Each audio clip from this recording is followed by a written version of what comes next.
And welcome everyone to the second episode of Trygrius. Despite ourselves, we're here for a second go at it, I guess. Um Oh, I should switch the screen because I always forget to do that. Uh, they don't see it, only I see it. Alright, so What are you talking about? I had a different I had a different Roll20 page pulled up than the one with the premise on it. And I swapped it. Swapped it to the one that's actually meant for the game. Alright, so I guess we should start on with a little last time, a little refresher. Do we want to do that before or after? You guys want to make introductions again? Okay, silence will go with a no. No, they don't want to. It's not a very inviting question, to be fair. Well, I mean, you guys are welcome to introduce yourselves again. Hi, my name is James. Yeah, I guess this is only like more relevant if people hop in, but James has already done it, so everyone. I'm Mick. I haven't introduced myself. I'm Mick. I'll be running the game. I've doomed all the rest of you. Yep. I am Brandon. Professionals, guys. We're professionals. Yep, nailed it. We are? No one told me this. Who are you? Who's speaking? I don't know your name. Oh, you son of a bitch. This is Alec playing Reese. I'm Once again, Sam, this is Brandon. and I play Harold. That's it. I'm really feeling the chemistry. Yeah. And the life. Yep. Yeah. I'm Julia. I'm playing Lapis. All right. I think that was everyone. And if I Nailed forgot it. you, yeah, nailed it. Professionals. If I forgot anyone, they're not important. So. Damn, destroyed. It feels bad. Yeah. We'll fix it in post. We'll definitely fix it in post. That's a thing I will do. I need to adjust levels for everybody. That's something I need to do. Yeah. You're actually coming through a little quiet for me, Brandon, but however you want to be. Yeah. All right. So last time on Trygrius, a show that totally wasn't named about 5 minutes before it started airing, our group, the Lucent Lot name, will maybe be changed later, but probably be accepted as the party is lazy. Made their way to Asna. Yes. Yeah. Oh, should have my notes out. But don't. Professionals. Made their way to Asna, a town that requested their help for a problem. On the way there, we met each individual more intimately as they fought off a pack of vicious wolves that seemed to have metallic aspects to themselves, as they were trying to probably eat some passerbys. And after helping them and then very quickly testing the goodwill that they earned with them through various awkward questions and prodding through their belongings. Anything. Yeah. The group then collected the corpses and made the rest of the trek to Asna. They sold the corpses for some money, got some cash, and then they went to see the mayor with the helpful suggestions from the GM to just go see the mayor because that's what you're supposed to do, fuckers. Mm-hmm. After that, they found out that there's been an increase in monster sightings and attacks. So they are hired to investigate and ideally resolve the problem. But who knows if they'll be able to. They're going to get paid 300 big ones for doing so. So that's nice, at least. After that, they made their way to Bill's farm. Yeah? It was Bill's Old farm Bill. first. Old Bill, yeah. Bill's farm, met his wife, met his kid, and got some information. The kid said there was some funky stuff going on in the manor, but the parents had told you that the sheriff, Clarissa, had been sent to investigate, and she came back with nothing from that investigation. So they're like, kind of take him at his word, and consider that is the word of a child. Likely has an active imagination. Regardless, the group thought it'd be best to follow up on this lead. As they approached the manor, they saw that it was locked up with a fresh lock, as Harold tried to just rip it apart and failed to do so. And then everyone else kind of pointed that you can just climb the fence, and that'd probably be easier than trying to break the lock. So opted for that plan instead.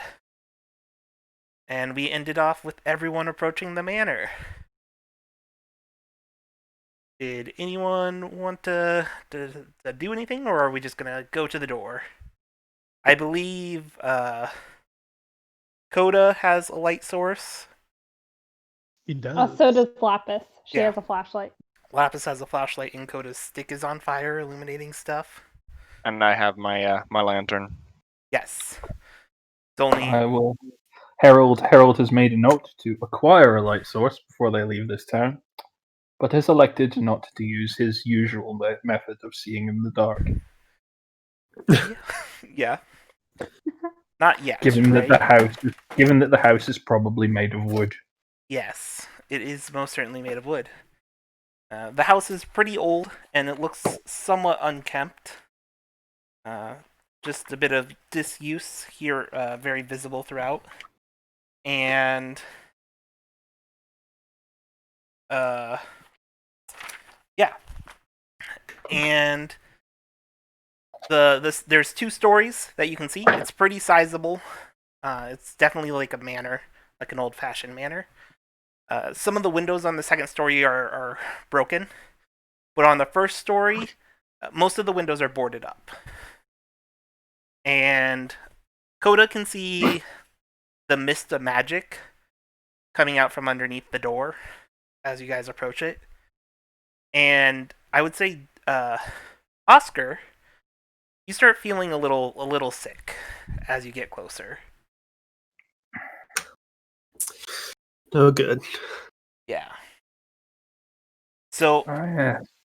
how this is going to work right now for you, Oscar, is you're kind of at the first stage of magic sickness, which happens when normal people are in areas with too dense of magic. Oh, good. So you will take it basically is going to cost 1 extra effort to do any roll if you want to spend effort on it. Like I have to do 2 levels of effort, or No. One like extra point. Okay. extra point. Jeez. All right. So Noted. It's a little harder to exert yourself while you are here in this area. Do we see this? Like, do we recognize he's having these symptoms? I mean, you guys also feel it too, but you don't feel affected by it. It's kind of like there's electricity in the air for you guys. You know? Gotcha. And you guys can be affected by this too if there's more dense magic, but generally if it's at a level that you're strong enough to withstand, it doesn't really affect you. And you guys are all... It's like subtract your tier and you get that level. Yeah. Something like that.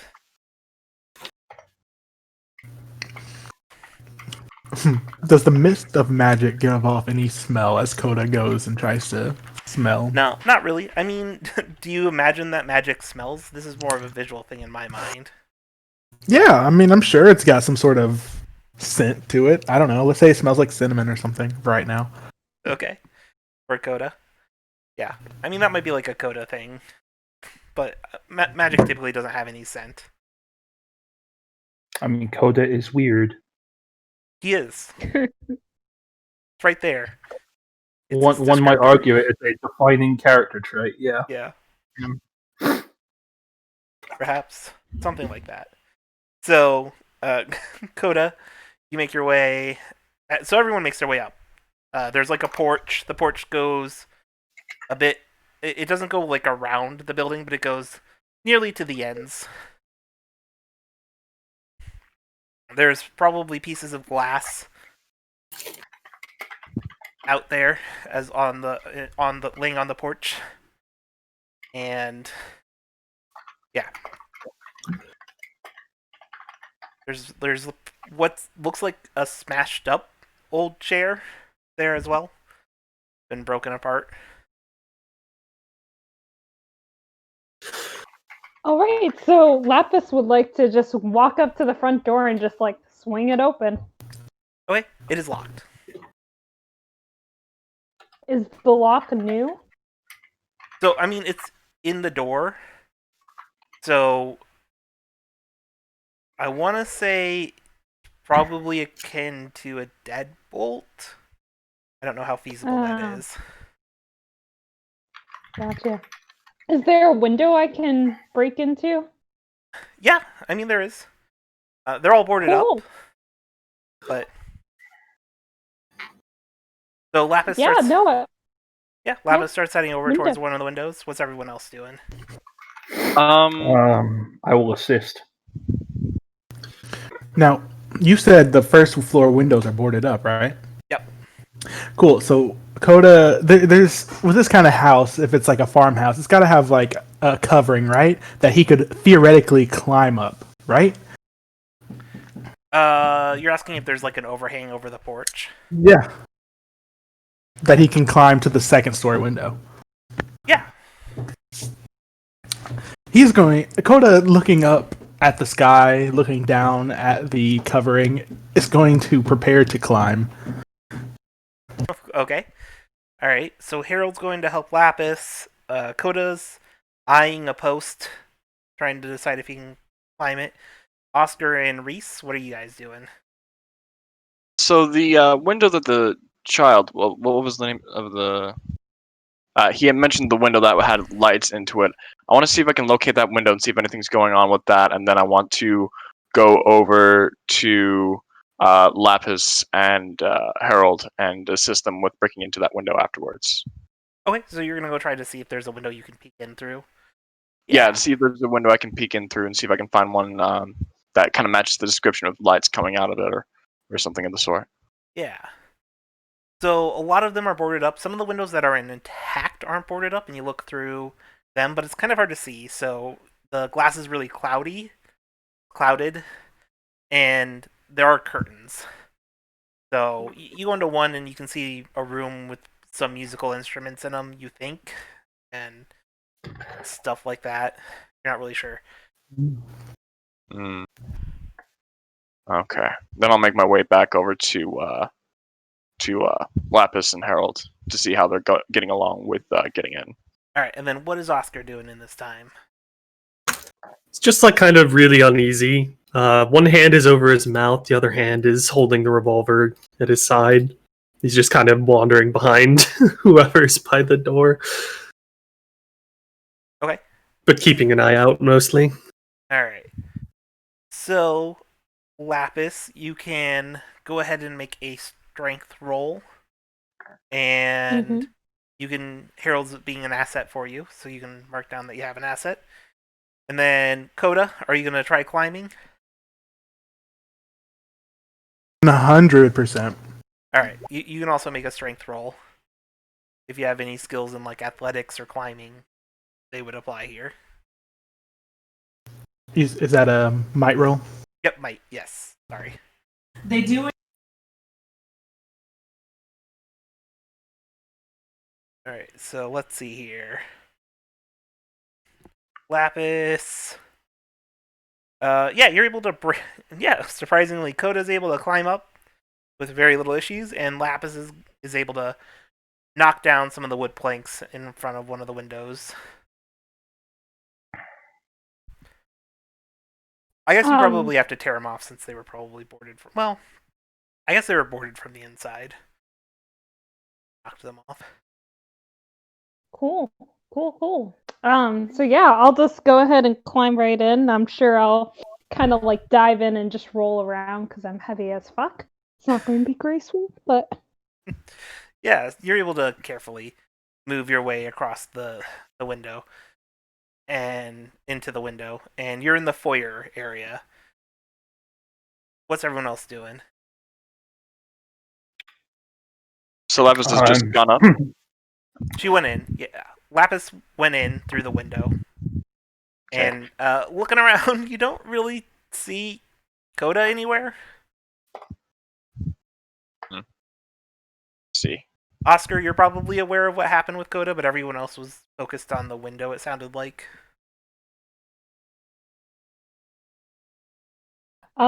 maybe what happens there is that so Lapis will can she just open the front door now that she's inside? Yeah. Cool. So she's gonna do that, kind of like, all right, hey guys, let's get the fuck in. Where's Coda? Anybody? Sometimes when you lose something, it is best to lift your sight. What? He's up on the Harold. second floor. Oh, thank you. Wouldn't have been just easier to have said, no. It's how you say it is how you say it. My apologies for interrupting. Please continue. My bad. Reese, you're still my favorite. Well, for us who's here, let's get in. This place is creepy. Yeah, you're just a little bit too eager, I think. But money's money. Alright, so Coda, you can hear this conversation below you a Okay. little bit, but you're welcome to do whatever you'd like. There are some windows on the second floor. Yeah, let me climb in through a window. Okay, I need you to make a speed roll for me to carefully move through this window that's just got broken glass kind of all around it.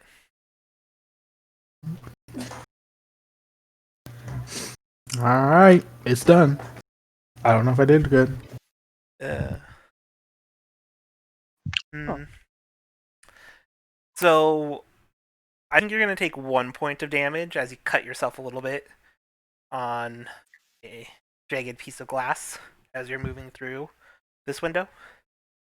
And you are inside a bedroom.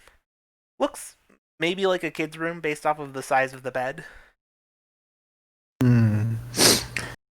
If I'm inside, Coda kind of like takes a look around. Does he see any like magic concentrations coming like through the door still, like through this room? It's less up here. Okay. Well, he'll kind of just sort through the room for a second or two, notice that he hears them talking below him, and he'll regroup with them at some point. Coda's under the impression that they're going to come upstairs, so he's just kind of just look around. Yeah. So, I guess for Lapis and the rest of the gang, you guys are moving inside the foyer, and you hear like the thump of somebody moving around upstairs as Coda thumps through the window with minimum grace. And yeah.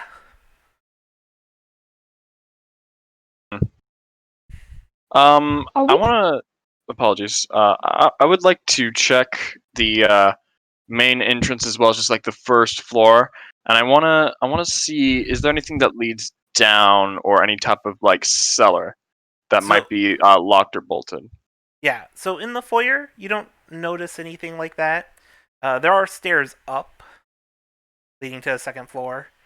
It's kind of, the foyer is like one of those open ones that has like a terrace, you know? And you can see up onto the second floor a little bit. As you look up, there's a big chandelier that is old and broken apart. And you see the remnants of the glass in front of you. Or the crystal, I suppose.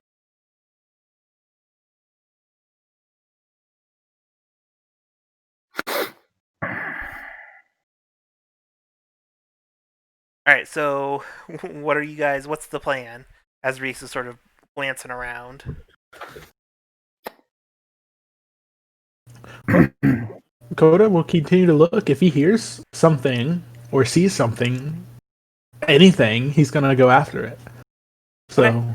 I mean, he's there's clearing out the top floor. the door's closed No. to exit the room. Well, then let's fix that. He'll walk over to the door, place his right hand on the handle, give it a twist, and push. Or pull, whichever the appropriate action is. It'd be cool. He will pull on the bedroom door. Okay. So you open the door, and you can see, kind of in front of you, like this hallway, and you step out, and you can see your companions down as it's opened to the central foyer area. You can see them below you. I'm gonna lean over the banister and just kind of be like, "You dare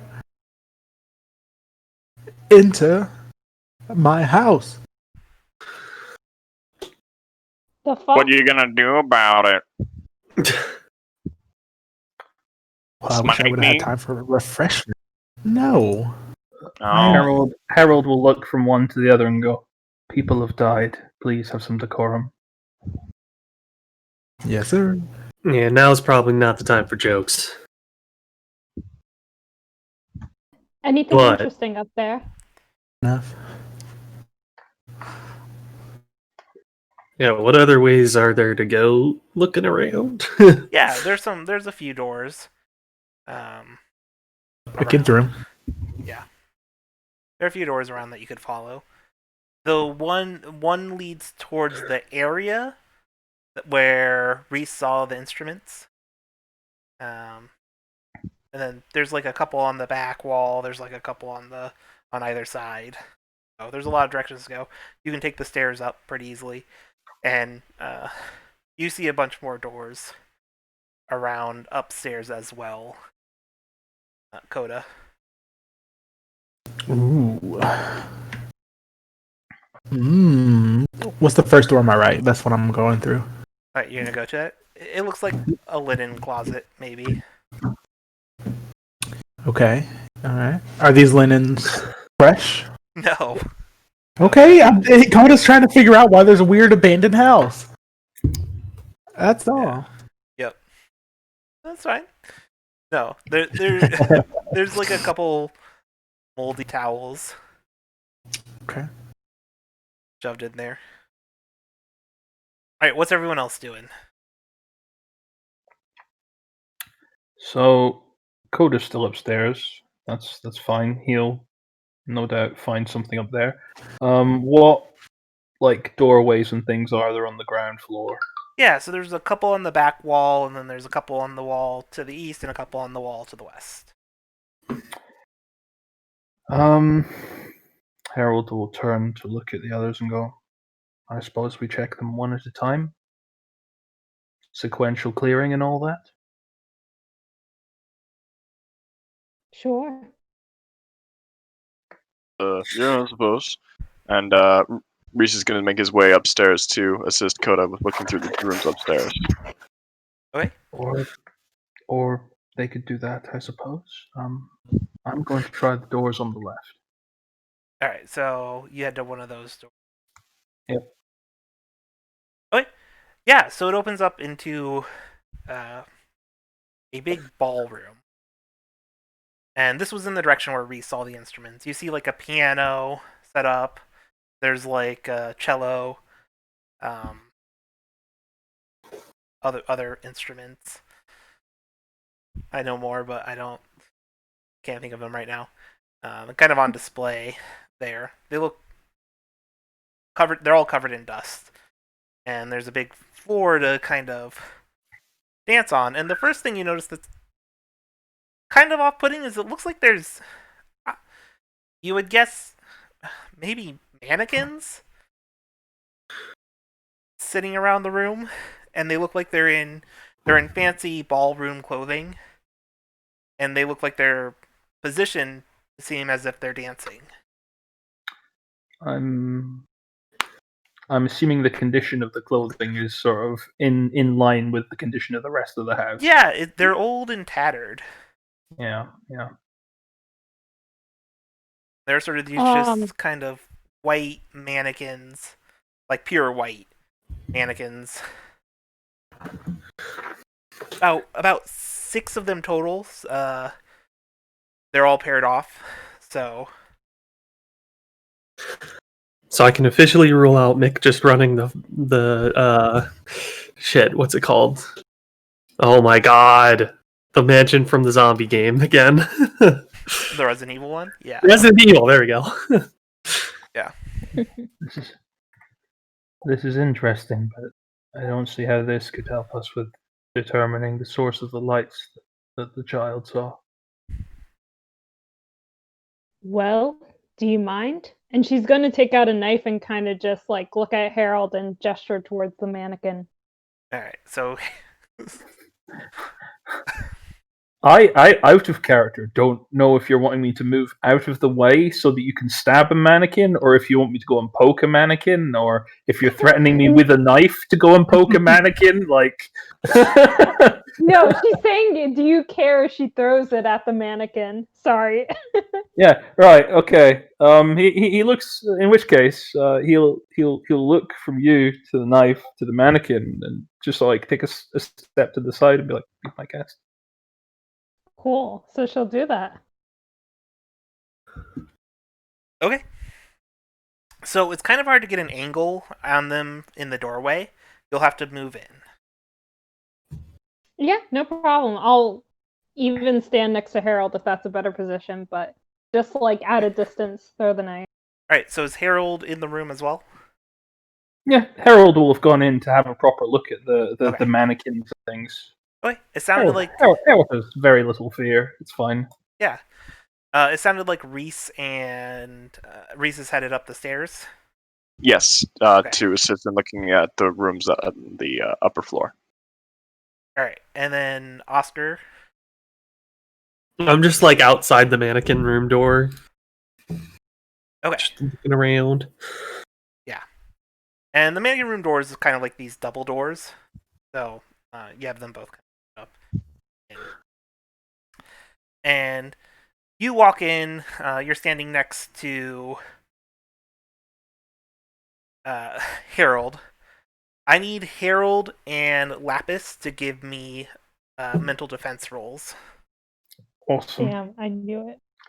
Looking forward to seeing how What this kind goes. of roll is that? Whoa. It's just a An mental intellect one. Yeah. Oh, Sorry. shoot. I don't have that asset. I'm not used to this. It's a very it's. See, this is me last week going, oh no, new sheets. Ah. Yeah. So, are you trained? Yes, I am. Okay. I think that was part of focus. Okay. Not focus. Other thing. I just want to make sure. Yep. Right. I don't see anything there. I think I can just press the intellect thing. Fine. I don't know, but here we go. Let's Yeah, if you didn't make a separate roll for it, you probably don't have a bonus. Cool. All right. So what happens as you walk in is suddenly the piano starts playing, and the other instruments also start to play themselves as well. The doors are starting to slam shut. What is Oscar doing?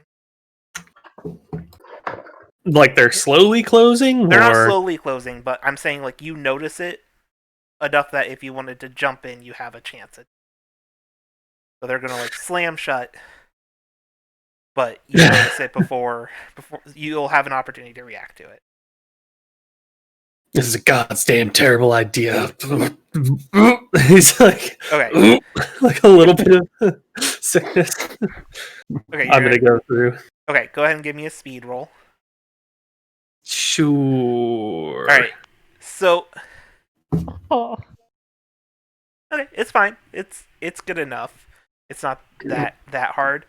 Except for you're gonna go ahead and take 2 points of might damage as the door sort of slams on your leg Ouch. as you dive through, and then you're gonna have to also give me a mental defense roll. Am I good at that? I don't think so. All right. So while you're No, doing that, you guys hear this above. I really keep on wanting to call you by your other character, Brandon, Coda, and Reese. It's weird. It's not a problem for Alec, but for whatever reason, for Brandon, I just keep on wanting to call him by his other character, the other game. Do you want them to be the same name? We can change it. No, it's fine. That's something we can do. I can make it a middle name. Coda and Reese, you kind of hear music start playing below you, and then a door slam. And right. Yeah. Okay. So, time to play the cavalry again, I guess? Yeah, sure. I suppose. And, yeah, I guess Reese is going to vault himself through the staircase and towards the door, see if he can get it ajar. Yeah. So, Coda, you're heading towards that direction as well. So the door is closed, right? Coda is going to walk down the stairs. He will not throw himself, and go out the front door, and then look out the window that is connected to the house. Okay. So you're starting to run outside. He's running outside. So what happens is once you kind of get in there, Oscar, it is the weird, you're not in control of your body right now, and you can feel that. So you're kind of one knee to the ground, holding your leg that got hurt for a second, and then walking towards you is Harold. And he sort of puts one arm behind his back and holds his other hand out to you, palms up. And you reach out and daintily grab it as he lifts you up, and then you two start dancing together. Can we talk, or are we? Yeah, you guys can talk. I fucking hate magic. I fucking hate magic. And Lapis, you see this, and the mannequins also start dancing around as well. And so they're dancing around as well. And yeah. Okay. You two, I don't really care if you're gay for each other, but now is not the time. You think this is voluntary? It could Do be something! It's actually really weird, right? For a second you might think it is, but they move into sort of a lockstep with the mannequins as they're moving around. And they're mimicking the same motions. This is supernaturally. This is very interesting. Appears to be some kind of loop. Yeah. So, Reese, you can go ahead and give me a might roll to try to open up these doors. But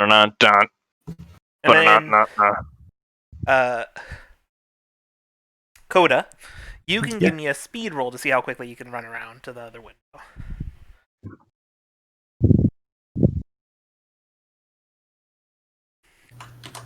Alright. So, it is odd, Reese, as you pull against them. It's clear that they're not locked, you can tell, because you're pulling them apart, and it's kind of like a rubber band's pulling them back. Or you're feeling the tension, some sort of rubber band's holding it closed, as opposed to the tension of a lock. And you're able to get it open wide enough that you could fit through. I'm going to slip in and kind of just shimmy in sideways. Okay. So why don't you go ahead and give me a mental defense roll? So, Coda, so that's it's gonna take you a little while to run around. It's just an intellect roll if you don't have any abilities related to it. It depends. I do have. Well, no, that's sleep stuff. Social interaction. Nope, not really anything. So. Okay, you're good. So as you get in, you see the same scene.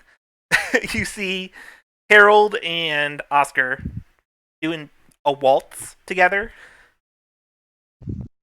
along with these mannequins that are doing the waltz as well. Yeah, just like a big old grin and just like staring intently at at Oscar and Harold and just kind of like a aww. Yeah. So, what are you doing, Lapis? I want to try and go up and I'll punch Oscar. Wow. Okay. I mean, First you're course of the older action. guy, but you're like kind of handicapped right now anyway. So if you're pulled out of a fight, it's okay. Wow. All right. Go As for soon it. as I Lapis guess. goes to punch for Oscar, just Reese is just gonna be like, jealous much? What? Hey, what Okay, are you? so Oh. go ahead and make your attack roll with an unarmed weapon. Your unarmed strike. It should be eased by 1 because you are.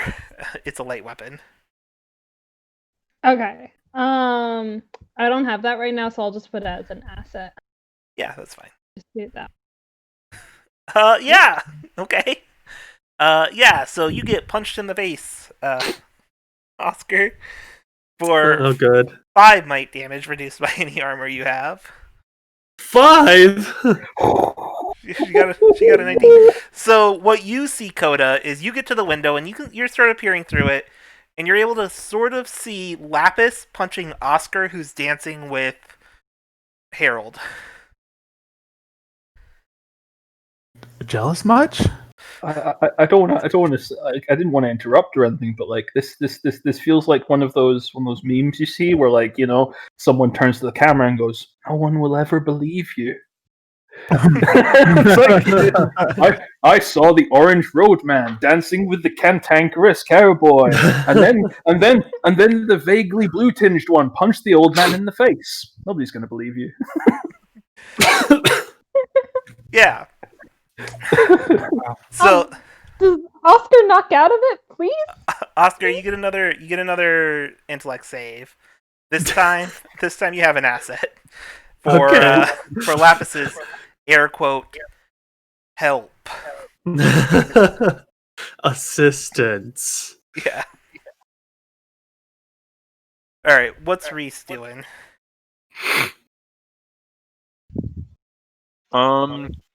I suppose for shits and giggles, Reese is going to use his Dreamcraft, and I'm going to go ahead and enhance the mannequins and just kind of not necessarily like clean them up, but make them look more fantastical and more like Alice in Wonderland level weird. Yeah, sure. So you start doing that. Coda, what are you doing as you're peering through the window? Can I hear the music through the window? Yeah, a little bit. It's very muffled. Can I play along with it? You can try? Yeah. I would love to try. Listens to it, see someone get decked, and then he's just gonna pull out his flute and kind of play along with it. Maybe he can figure out what the song is and understand if this is like some weird devil music. I don't know. He's just gonna play. Yeah, so go ahead and give me you have music as a skill, so go ahead and roll that. So Oscar. Oh my gosh. Oh yeah. So I'll get you in a second. So Oscar, you are not knocked out of it. You just got punched in the face for nothing. I spit out a glob of blood as I'm like actually in really, really bad shape. I have 1 point of might left already. Jeez. We need to be better with our rest. Okay. There's just like a big bruise. Is that the only kind of thing that will allow us another save? Are we like? I'm trying desperately to think of anything I can do. I don't know. Hashtag GM shrug. Yeah. Also, it's not get better with rests. It's I have 8 points of might, so I took 2 from the door and then 5 from you. That brings me to 1. Wait, we Anyway, have XP. We have XP. You can re-roll if you want. I also have a 1 action recovery roll, which I've never had before. So I completely forgot about us having XP. That's my bad. Yeah. But I guess I'm dancing for the foreseeable. Good luck, guys. So Oh, actually, Harold is going to try and see if he can use one of his abilities. yeah, are you gonna light yourself on fire and kill Oscar? Please. No, I don't okay. think. I don't think that's. I don't think that's appropriate right now. No. What I would like to do is try and use Far Step. Okay. Hang on. Can I ping? There's a way to do the description to chat. Yeah. Okay. Lep. There we go. So I messed up the action cost because I realized I got it wrong earlier and I was changing them around. But yeah, basically it lets you like the ability says it lets you leap. I kind of imagine it as Harold sort of like disappearing in a flash of green light and reappearing somewhere else. It's just a flavor thing. It works exactly the same. Yeah. So I was thinking if I can, and feel free to be like, no. That's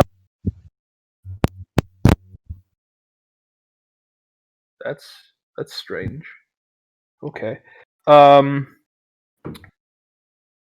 But he would like to try and far step from where he is to sitting at the piano. Okay. Yeah. So go ahead and make an intellect roll. Keep in mind if you want to spend effort, this will be compounded on top of your cost as well to activate the. Yep. Okay, so you go ahead and work on that. So Coda, you're playing the music with it, and you're able to get pretty well in tune. You have a major effect. Is there any ideas you have for how you want to use that? Oh gosh, I have no idea. Can I? Strikes me as a Pokemon. I don't know. What is a major effect? I don't know what I wanted to come out of this, if I'm being honest.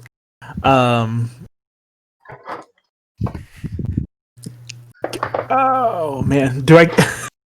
Can I get the mannequins to like come out to me? Can they like start dancing over to me? Interesting. Yeah, so I think you start taking control of the music. You start leading it. Yeah. So you seem to have a mild amount of control over how they're dancing. They seem to sort of be dancing in tune. At this point, you've gotten the lead, so you'll have to make rolls to try to get them to do what you want to do, but you can have access to that now for sure. All right. Well, I will see if I can get the mannequins to open the door. If I can like waltz them toward the door. Okay, so you remember you're outside, right? That is very true. I will see if they can bust open the window. You guys, you guys can see. Lapis, you see, and you hear too, kind of faintly. This is probably making it a bit harder for him to do stuff, but you can hear him faintly playing music. You see Coda at the window. Great. I don't know what to do with that. You can open the window from the inside if you want to. How does Coda look? Like, what's his facial expression? Does he just look happy, or he looks like worried, or what? Okay, so if you've seen him from start to finish, you saw him pull out his flute, lick his lips, start getting into it with a very concerned expression, and then he saw that he's like has some influence. So he is now looking like he is having fun. Perhaps he has lost the point of this. endeavor. Right. Boldly implying that he had a point to begin with. Oh, I do How? boldly. So yeah, he's got a kind of enjoyment look on his face. A look of enjoyment, if you will.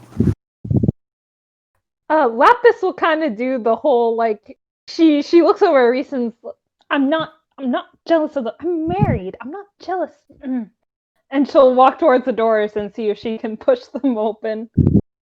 Okay, make a might roll. Reese, at this point, you also notice Coda kind of just sitting outside the window, happily feeding along.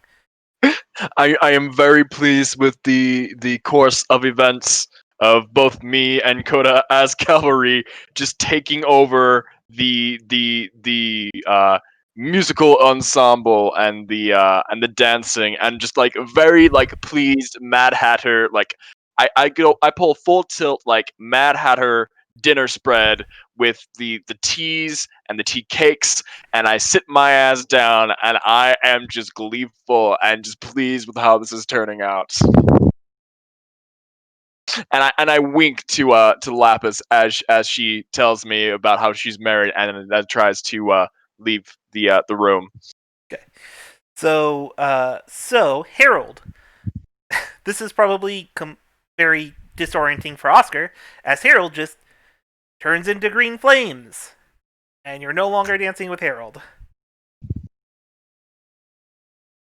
Am I dancing on myself or like by my own? Yep. Okay, cool.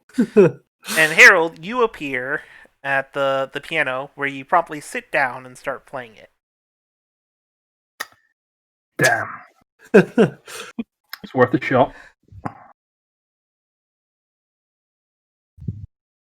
And it's kind of weird. You sort of feel yourself changing the melody as Coda is leading it. Don't like this. So now, in front of you, Oscar, appears kind of a ghostly apparition that has replaced Harold as your dance partner. Okay. Does it look menacing or Looks very friendly? Looks very nondescript. Okay, so just floating glowy stuff. Yeah.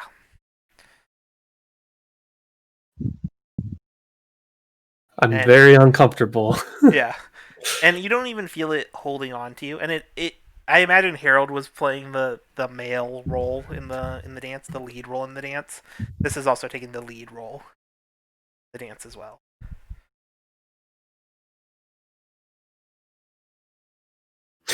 After like a couple seconds of that happening, I'm just gonna start like kind of whispering under my breath and getting a little louder as I go, and just start talking about how like what would apply to this situation. Well, if you want to spend a minute telling a story, you can. But a minute Not that. This is something else. Okay. I'm going to use my terrifying presence. I don't know if it's I don't even know if it's a relevant target.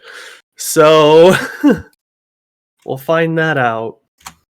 But essentially, I start talking to it, and as long as I do nothing but speak, it's paralyzed with fear, runs away, or takes another appropriate action. Okay. It doesn't seem to affect it as you're doing that. So, Lapis, you are unable to open the doors. Wow, this day. You know what? Just grin. Positive thinking. Positive thinking. Reese, how are we gonna do this? Do you mean opening the door? I mean, we have such a swell party here. I mean, Harold will speak up at this moment and go, "If you cannot assist me with stopping these things, I will be forced to light this place up. I don't much care if the doors are open when I do so." I can punch you, Harold. That's fine. It just didn't seem to do anything for the old guy, so. Sorry, Oscar. So, Coda, what are you doing? So you kind of have control over the music. It's more about like you can control the tempo and the beat and stuff like that. So you can speed it up if you want to. You can slow it down if you want to. You can change the dance style by changing to a different style of song. Ooh, okay. Well, I'm experimenting with that. So Coda starts slowing it down to a point where he's still playing, but it's like 40 beats per minute. It's very slow. And if they keep on doing it, he'll speed it up to as fast as he can play it, like 200 beats per minute. Kind of wants to see, I guess, how Oscar and Harold do at this higher tempo. But also, he's just trying to make the mannequins just stop by switching it up. Maybe he can confuse them by switching styles and tempos. Yeah, it doesn't seem to do that, but it's not fun for you, Oscar, as you're kind of being jerked around and Try it's try less, bashing the piano. Do something. it's less terrible for you, Harold, because you're just playing the piano. But still, when he speeds it up, it's kind of harsh on your hands. Can I attack the piano? Or am I literally just locked into playing?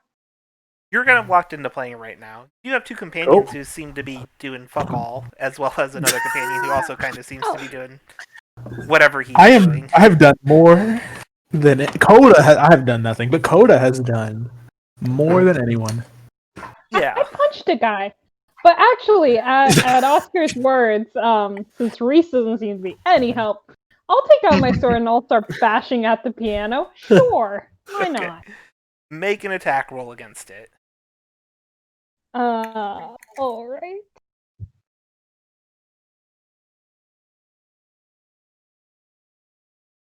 I'll be using effort. Okay.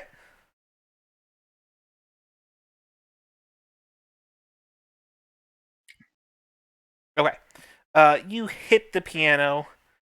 Are you just punching it? Oh no, you're using your sword. Okay, 4 damage. Okay, cool. Yeah, cool. no, taking out the big thing and just wham. Alright. You smash into the piano. And as you do so, chunks of it go flying off. And then the tone of the music starts changing. Coda, you seem to have lost control of the music. And now I want everyone to roll initiative. Let me pull up the tracker. So everyone can roll initiative now. It's just like it could have been. So we just had to go along with it. We just had to had some fun. Maybe have like a little bit of a dance. But no, we had to blow everything up. I feel like Oscar was gonna die or something. I don't know. Because I you just- touched him. I'm just like hyperventilating.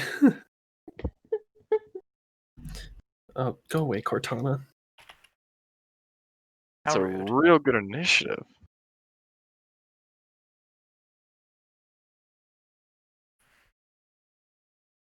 Alright, so.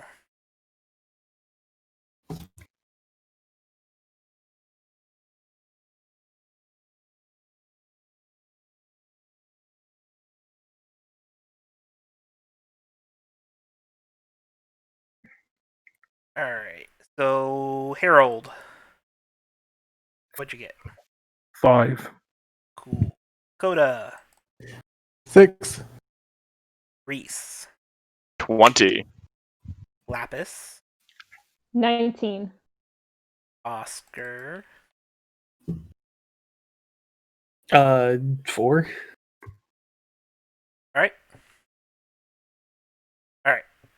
As the tempo changes, everything sort of. And Harold, you're still sort of playing. Everything sort of turns towards you guys in an aggressive manner. And starts moving towards you. You can tell now that the mannequins are gonna probably attack you guys. So, Reese, you are the first to act. Would you like to maintain your making them pretty illusion? So I'm seeing them becoming more aggressive and approaching me, right? Mhm. So I suppose he'll do like a small little like limerick of like just of Alice in Wonderland. It was like, will you, won't you join the dance? And just kind of sigh, just a depressed sigh of just unfortunately now I have to get into play, and I will go ahead and start with a cast of my my resonance field flavor to come, but I will go ahead and begin casting that, and you'll basically just see just an expanse of inky, almost metallic black, but also like purple sheen of feathers just kind of erupt from him and just kind of slowly just dance around and flutter around him.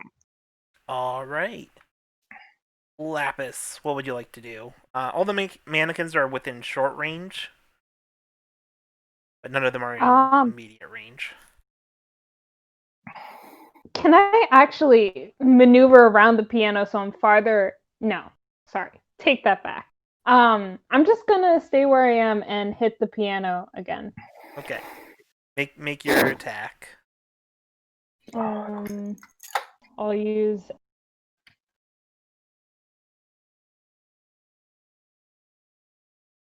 Nice. Okay. You hit the piano, and this time as you hit the piano, you see it sort of morph as you do so.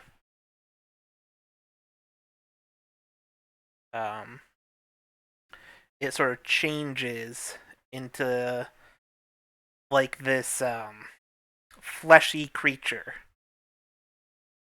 And you're not playing keys on it, Harold. You're playing like its teeth. Interesting.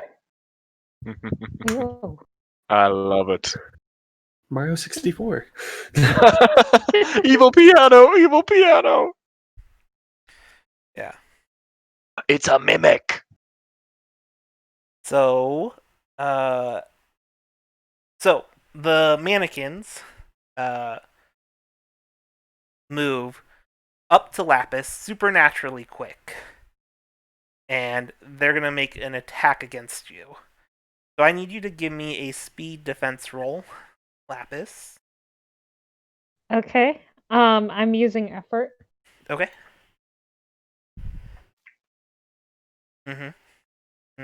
Yeah. Okay, we keeping that? No, you know what? I'm going to use Beyond. Okay, so we're keeping that then. Yeah. Yeah. So one seems to lead them up right next to you, and then the other one sort of makes a kick at you as they're twirling around, and it smacks you in the side of the head, dealing you 4 points of might damage reduced by your armor. Okay. Alright, the second set of mannequins is going to move supernaturally quick up to Reese, kind of the same thing. One seems to be leading them in the movement, and then as he does so, the other one makes a strike out at you. So go ahead and give me a speed defense roll, Reese. Oh, speed defense. Let's see. So with my resonance field, I can make an intellect defense roll in place of a defense roll you would normally take, and if I do so and get a minor effect, it takes 1 point of damage, or if I get a major effect, it takes 4. Okay, do that instead then. So I will go ahead and roll my intellect.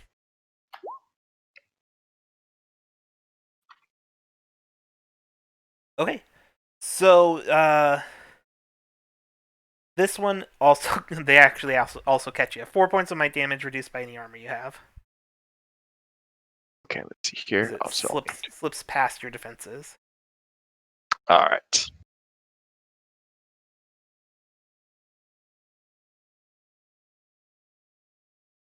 All right, Coda, what are you doing? So I've lost control completely. Yeah. I'm gonna. If I look around, do I see any lights or anything weird? No, I mean you see this weird fleshy creature thing. Yeah, that should be weird enough. See the mannequins attacking your friends. It's just a Monday for Coda. Yeah. And the door's still closed, right? Like, You're at a window. Well, yeah. So the door on the inside was still closed. I'm gonna take my walking stick and it'll also bust probably out the take you. window. Yeah, it'll also probably take you several turns to run to the door. Yeah, let me bust out the window with my walking stick. Okay. Make a might attack roll with your walking stick. Yep.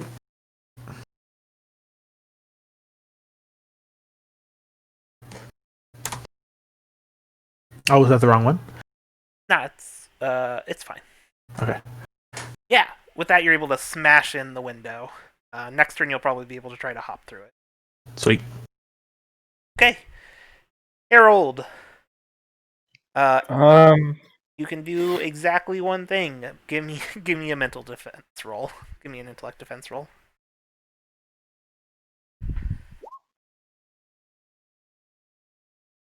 Alright, you play piano. yep. Neat. Alright. Oscar. You can also do exactly one thing. Give me an intellect defense roll. Okay. No. I'm gonna reroll that. Are you sure? God damn it. Yeah, I mean, I guess I'll keep that. Okay. Better than the intrusion. Yeah. Sadness. Alright, so you keep dancing as well. You don't seem to have been dragged along with the other ones. You're dancing in beat with the music. Alright. That leaves us with our last set of mannequins. And again, they're going to run up to Lapis, since Lapis seems to be causing more problems. And they're going to make an attack at her. So give me a speed defense roll, Lapis. Okay.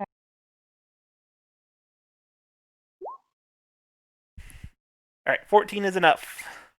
They catch you in a particularly tough part of your armor, causing you no damage. Alright. Reese, what would you like to do this turn? So I think, yeah, Reese is I am going to go ahead and do my physical onslaught onto the piano to try to damage it more. And basically, the swarm of feathers whirls about me, and then I just lightly, just like very apathetically raise my hand and just kind of two-finger point at the piano, and they just surge forth towards the piano, and we'll see how that goes. Yes, we would.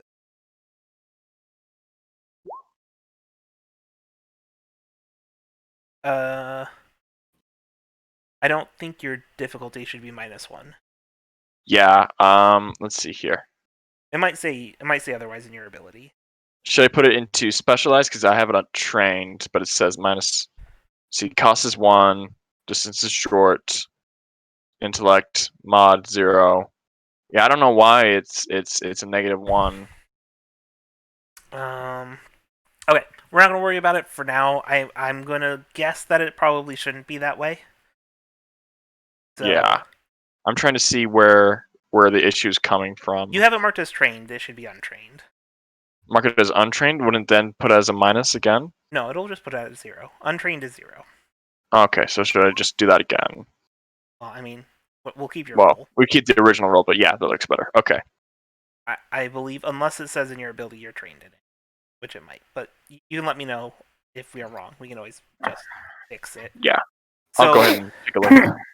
So your feathers go wide and miss it. Not good. Very disappointed. All right, Lapis. So I want to back up as much as I can out of the piano and mannequin's reach. And then I want to hit it with energy. You can take a step, basically, but they can also take a step towards you. Right? Yeah, so they're going to get, like, what is it, an attack of opportunity? Or does that not exist in Cypher? No, right? Essentially, if you want to move and attack, they will also be able to move in range and attack you. Right? Yeah, I gotcha. So, I mean, flavorfully, you can back up a little bit and attack, but mechanically. Well, yeah. Flavor-wise, I'll do it anyways, but I see what you're saying. Yep.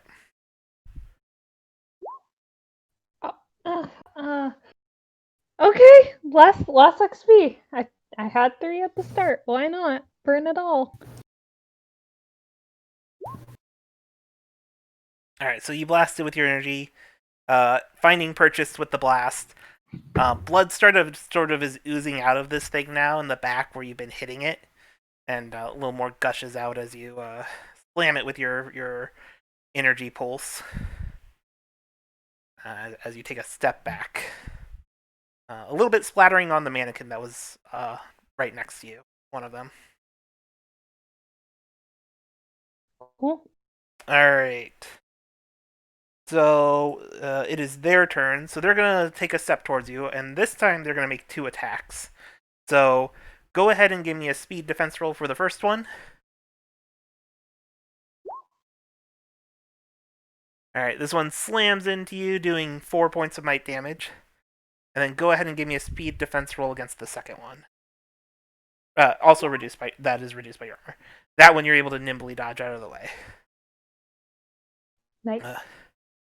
Reese, I'm gonna need the same thing from you. Give me an intellect defense roll, please. Yeah, let's How's hope this one? for a good one.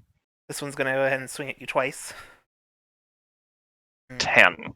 Yeah, slamming into you, doing 4 points of might damage, reduced by any armor you have. And then the second one, I'll do it another one? Okay. Yep. Okay. Yeah, they sort Come of do this like on. in tandem attack at you. Okay. Ah, And you're 16. able to dodge out of the way of that one. Do I get either a minor or a major effect to cause damage? Nope. Nope. So just enough to block it. So then I guess the feathers just come just in time to deflect the attack. Yeah. All right, Coda. What's the closest thing to the window? You, I guess. Sorry, in the room, rather. Is the piano up against the window? The piano's a little bit off from the window.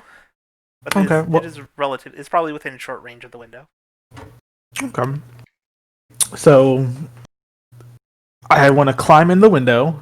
Is there jagged glass that I have to worry about again? Yes. Mother. Can I use my stick to clear out the jagged glass? You can spend your action this turn doing that if you want. I'll take the risk. I'll just go ahead and climb through the window. Okay, give me a speed roll. Ooh. No problem. Beautiful. You take a couple step backs and then just dive through, nothing but net, land on the other side. Mwah, beautiful. And that's all I can do, right? Yeah, pretty much. That's okay. All right, Harold, give me that intellect defense roll. Is it possible, Harold? You're able to rest yourself from playing the piano. Cool. I assume that's my turn. That is, yeah. All right, Oscar. Same thing from you.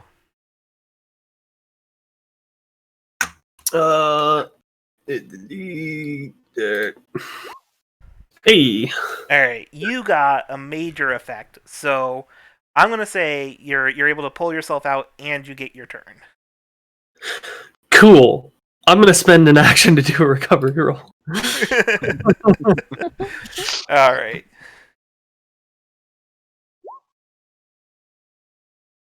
Bring my might pool up to a hefty 5. All right, and seeing that you have wrested yourself free from the control of the music, the other mannequins aren't happy. They're just going to spend an action to move up to you and another one to attack you. So go ahead and make a speed defense roll, Oscar. All right. Oh, man, spending effort's really not worth it with the sickness. Fuck. Let me see here. Yep, there's nothing much I got. Okay, cool. I'm gonna spend an XP to reroll that because it's gonna invalidate my entire recovery roll. Alright. You're able to dodge nimbly out of the way. So, that was theirs turn. So, Reese, it is back to you. Okay. I think.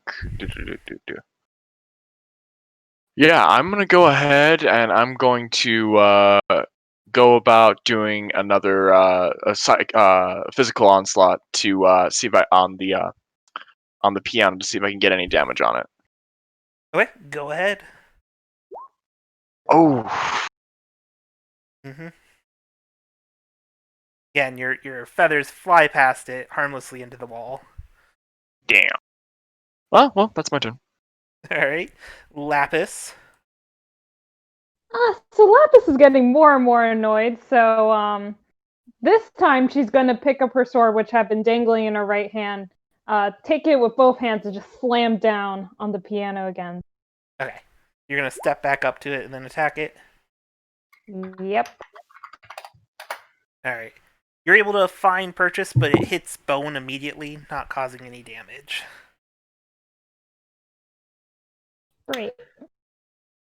All right. So the mannequins, these are the ones up next to Lapis.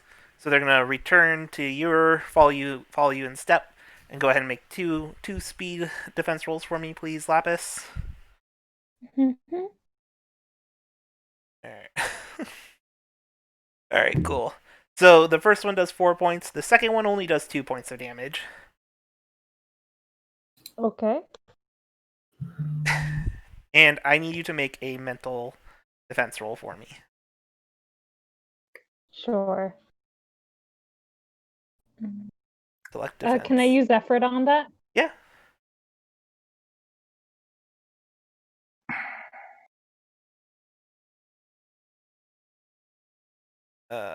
With the effort, you are fine. But you feel sort of knocked. It knocks you in the head pretty hard. Oh, both of those were reduced by your armors, right? So the 4 was reduced by your armor, and the 2 was reduced by the armor, which I don't think damages you.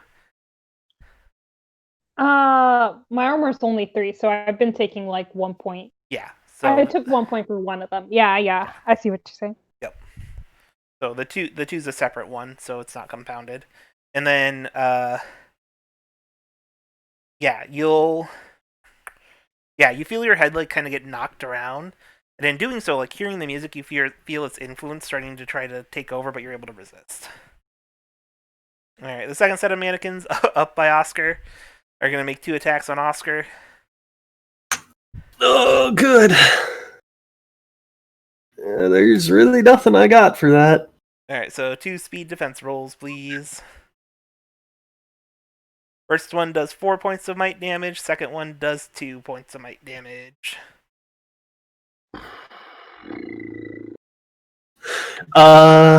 Cool. I'm impaired. Neat. Goda! What are you doing? You're in the room finally.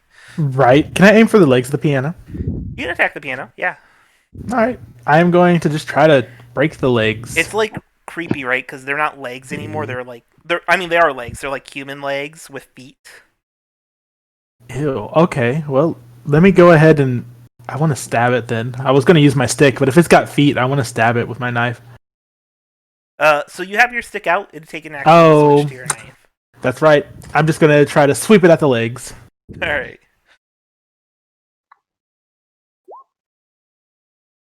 Good with that roll? So I know you're new to this. So you can, one of the ways you can spend XP is to reroll. No, I don't want to do that. Not yet. All right, cool. You miss. Okay. Harold, you get a turn. Yeah, he's going to stand up from playing the piano. All right. Extend a hand out. He's going to attempt a physical onslaught at the creepy flesh creature. All right. Cool. Please roll well. All right. That is enough to hit it. So yours is like flames, right? Yeah, it's like green fire, like everything else. Yeah. So green fires kind of shoots out point blank, hitting this thing. And at this point, the music's starting to become a little disjointed. The mannequins start moving a little funny. And yeah, it's definitely like, it's like when it's like the circus version of the music now, right? Where it's the creepy circus version of the music. If you understand what I'm trying to say. I do.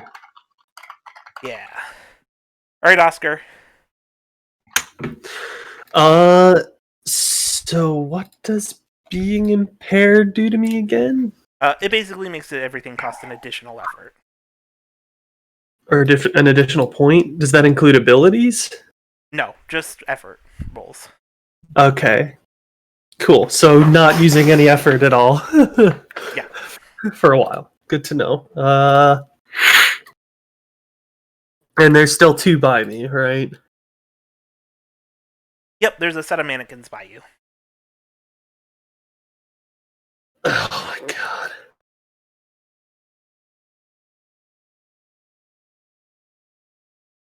You'll have to take an action to pull out any of your weapons. Right, which is why I'm thinking about something really stupid. Okay. No, you wouldn't do that. I'm gonna try and just use my terrifying presence on one of them. Start telling them how if I knew how magic worked, I would wish it out of existence or something. Sure. Just like before, it doesn't seem to have any effect on them. God damn it! They're not intelligent. Fuck. Well, that's it. All right. The third set of mannequins, which are the ones by Oscar, are gonna attack him. So I need 2 speed defense rolls from you, Oscar.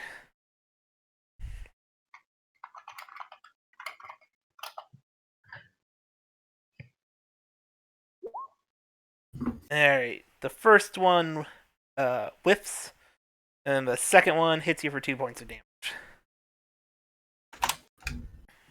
Alright. Alright, Reese. Okay. So attacking hasn't been working at all. So Well, I'm gonna use. you've been missing. You can see this thing's getting damaged. Oh yeah. Nah. It's just I've just not been hidden too well. But I think what I'm gonna do is turn my attention, and I see Oscar's kind of a little in tatters, having a hard time over there. So I want to see if I can make my way over to him, and then I want to do my blessing of the gods, and I'm gonna try to heal him. But it'll be 3 intellect points. What's the range on that? So the range on that is I have to get close. Let's see here, with a touch. So I have to be in touching distance. Okay, so you won't be able to So do short. it this. You won't be able to do it this turn. So you can move up to him this turn, though. Okay. Yes, I'm gonna go ahead and make the way over to Oscar. Okay, so you move up to Oscar.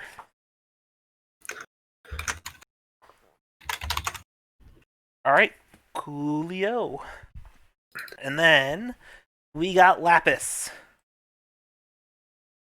Yeah, I'm gonna try with the sword again. Heave it up and heave it right fucking down. All right. Ah, damn it. That one unfortunately misses. As you swing into the pile of flesh, it's kind of hard to tell, right? Like, it's still vaguely piano shape with like human legs, and it has knees, which is odd. And it's got an eye that's sort of looking at you from the back. And what are you looking at? Honestly. yeah, and the front, like with like its teeth, is where where Harold just kind of threw a small tiny fireball in its face. It is disturbing looking, and there's one up front too, Harold. There's like an eye, like kind of looking at you, as well. And you just sort of whiff it with the hit. Maybe you're just kind of off put by the eye, Lapis. Oh, I can see that. And she'll kind of just look up at Harold and be like, eye contact, mentally communicate, burn this motherfucker. Yeah. Alright, so go ahead and give me 2 speed defense rolls, Lapis, as the mannequin right next to you is going to attack you. Great.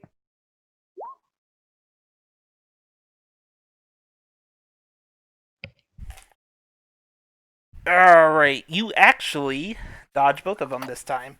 It seems like the disjointed music has made it a little bit easier to dodge their attacks. I'll take it.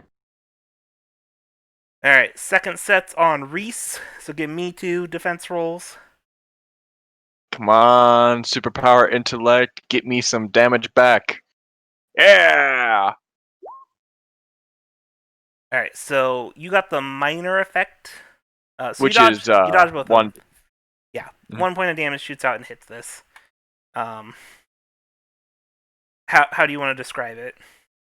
So I imagine it's almost like just a plethora of just razor sharp feathers, just kind of cut it to like lightly scratch it to ribbons. You know, like just like lots of not necessarily deep cuts, but a lot of cuts. Okay. Yeah. All right, Coda. You got your stick. You're I in the do. room. I am. And you know what? I'm gonna hit the piano. All right. I am going to try my hardest. Ha! Yeah, I want to see what Mick's got up his sleeves. I'm not gonna re-roll it. Okay, give me a mental defense roll. That's roll. speed. My bad. It doesn't matter. We can. It's Oh. yeah. Okay. We'll just keep it. Yeah. You start dancing with the music. That's okay. It's exactly what I wanted, guys. Yeah. You drop your stick where it is and just start doing a little bit of a waltz. All right, Harold.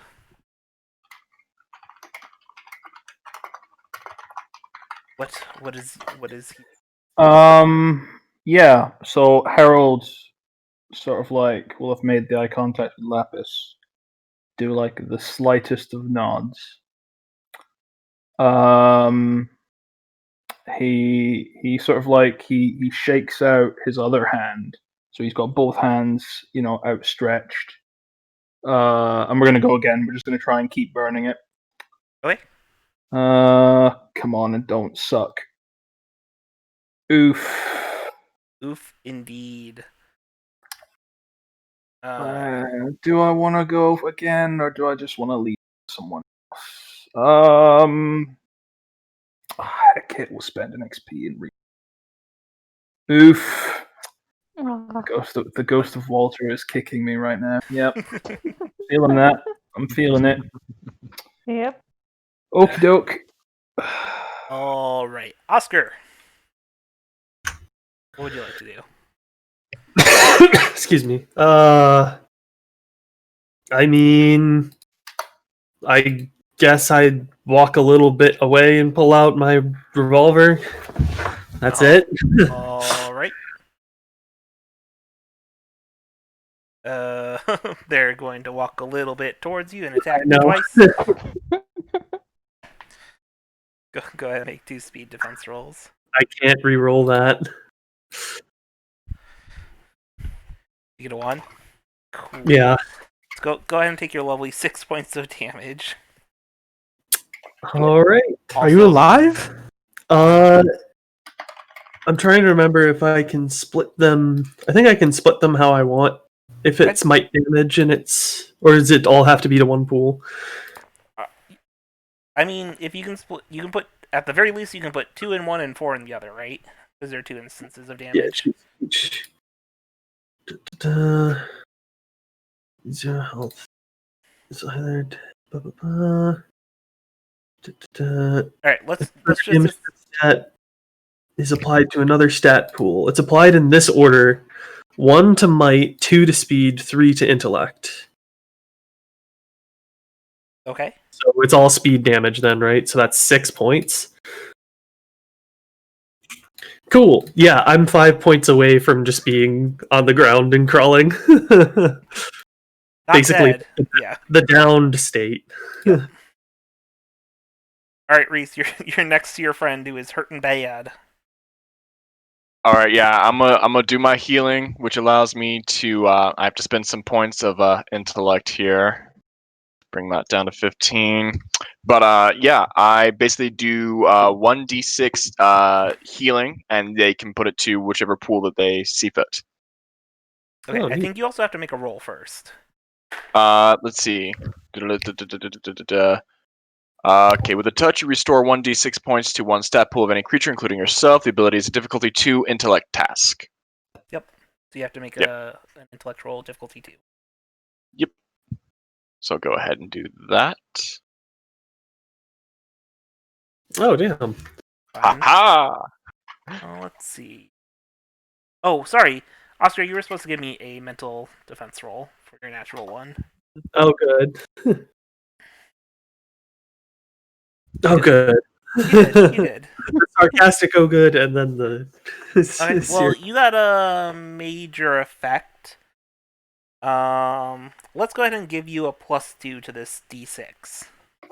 Okay, +2.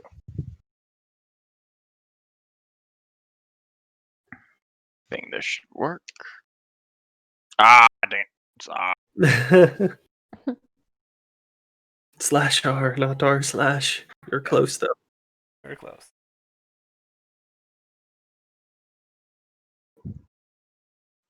Do. Ah.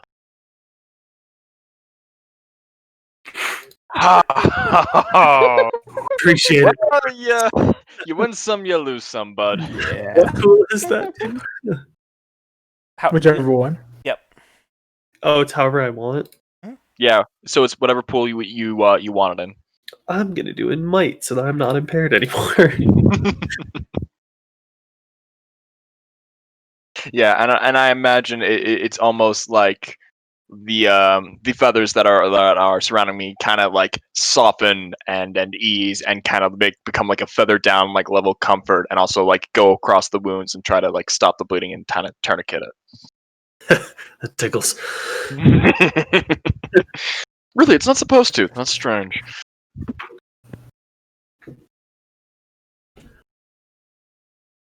Okay, can you denote on your character sheet somewhere, Oscar, that you have been affected by this ability once today? Sure. It just becomes harder for him to do it. Gotcha. Yeah. Alright. Lapis. Do your thing. Okay. So the sword hasn't been working out, and I feel kind of betrayed, but that's okay. So I'm going to go to my less reliable magic, and let's see what happens. And yeah, Also I does don't not have- work. Alright. 2 speed defense rolls real quick. Great. You get hit by the second one, which is only 2 points, so you are fine. I believe you don't take any. Alright, and then I need 2 speed defense rolls from Reese. Oh dang. Okay. Let's go intellect. Give me superpowers and kill Okay. someone. Good on the first hit.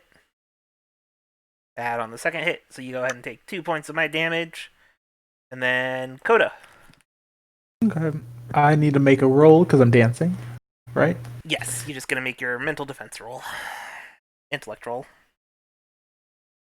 Cool. Coda's enjoying this at this point. I don't even know. Harold. Save Fire. us, Harold.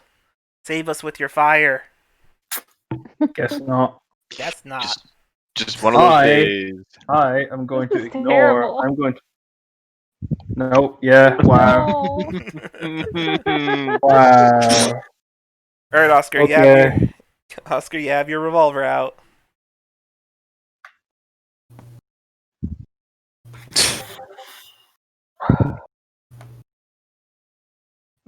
What are you doing with it? James said he'd BRB. Oh. Damn it, Unfortunately. James. It is his turn. Yeah, I know, right? I know, right? Okay, We geez, need I'm back. him. I'm gonna BRB again after I roll because I have something to attend to real quick. But I'm gonna shoot, I guess. We'll be taking our break after this fight's over. Alright. Hey. You hit the thing, and it sputtered. What were you shooting at? One of the 2 mannequins. It's beating the shit out of me. Oh, okay, never mind then. You hit the mannequin. Cool. Does it look like it damages it, or does it look like it does nothing? I mean, it hits it, but you see like the chunks slowly reforming. Cool. Good to know. I'll be right back. Well, I need you to make 2 speed defense rolls. Alright. It's fine. I'll just ask for them when he gets back. He made one. In one. And got booted with the other. Alright, whatever. Alright, Reese. Yes. You were saying- Oh. Yeah. Let's see. What can I do? What can I do? How far am I from the piano now? You're within short range still. Okay. Then I guess I'm gonna try another one of my physical onslaughts and see if I can bust out that piano because it feels like the piano's in control of the situation. We take out the general, the troops will follow. Yeah, So probably. I'll do it. There we Alright. go. That one hits it. The music becomes more disjointed. It looks like it's about to go down. Lapis. Yes. One last time with the sword, and this time I'm using effort, even if it kills me. Alright. Alright. You shove your sword into the backside of right into the eye. You shove it right into the eye that's looking at you. And the music stops. Thing sort of the little legs give out, collapses to the ground. And I think that is where we will take our aforementioned break. We'll be Yep. back in about 10-ish minutes. And yeah, so that. Do you think 10 minutes is enough time to make some quesadillas? Oh yeah, starting now. Okay, Yeah. I'll be right back. Run. Okay.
Alright, we are back. I'm going to change us off of this screen again that nobody else sees but me. And back to the other screen. So that we are back playing the game. Alright, so as you guys as the piano sort of collapses, so do the mannequins around you. They collapse to the ground, and what would you guys like to do? Coda's gonna keep dancing just for a little bit. Okay. There's no music, so you can do whatever dance you want. Cool. Harold is going to go over to Oscar and check him over because I have a med kit. Yeah, that doesn't help. In this case, like if Oscar had like a leg that needed splinted or something, that would help. But In this case, it's just going to be, a token check over. okay, yeah. It has no mechanical benefit, unfortunately. Unfortunately, I'm perfectly fine. Yeah. No, you're not. And Reese is gonna go ahead and try another task to heal him again. okay. This time it's At at another difficulty. Yep. This time it's at difficulty 3. Yeah, it's gonna be a rough one, but I'm gonna hope. Well, you're more likely to succeed than fail. Oh yeah. Okay, yeah. So just a d6 this time. Yep. Go ahead and mark that you've been affected by this ability twice, Oscar.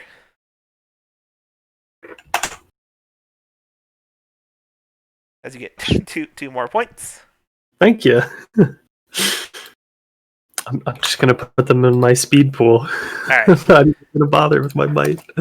So Oscar did one of the rests that you can do. So let's just quickly go over how that is, since some of us are kind of unaware.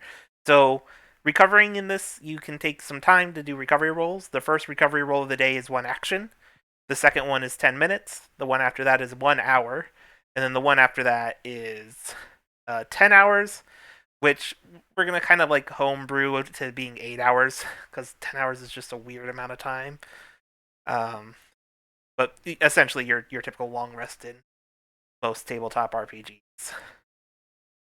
So, if you want to get points back, anyone who hasn't used their 1 action can use it.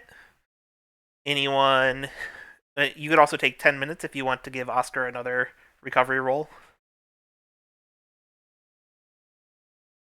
Just a note, I'm Go ahead. sorry. Just a note, I have this, so I'm going to use 2 actions right now. I misclicked. I didn't mean to press that again. Oh, that's awesome.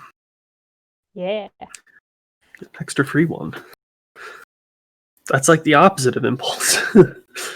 Nice. Last character. Yeah.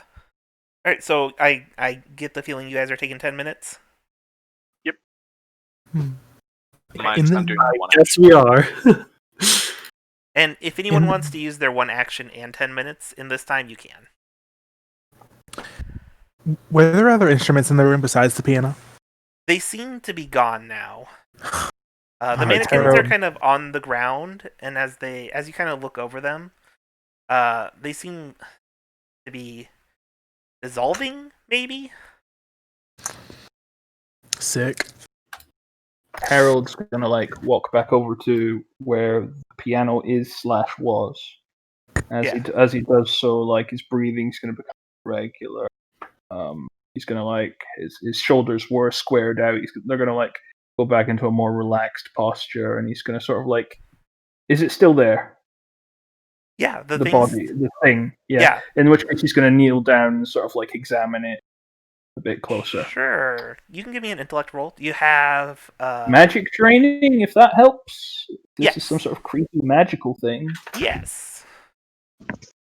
I can attempt to understand and identify magical things. Yes. So that's did you say an intellect roll? Yes. And Cool. you can roll your magic training skill. That definitely applies here. Sweet.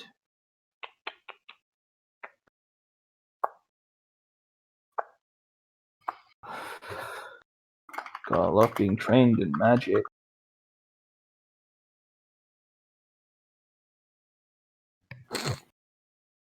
Come on. Big rip. It's actually enough with your training. Phew.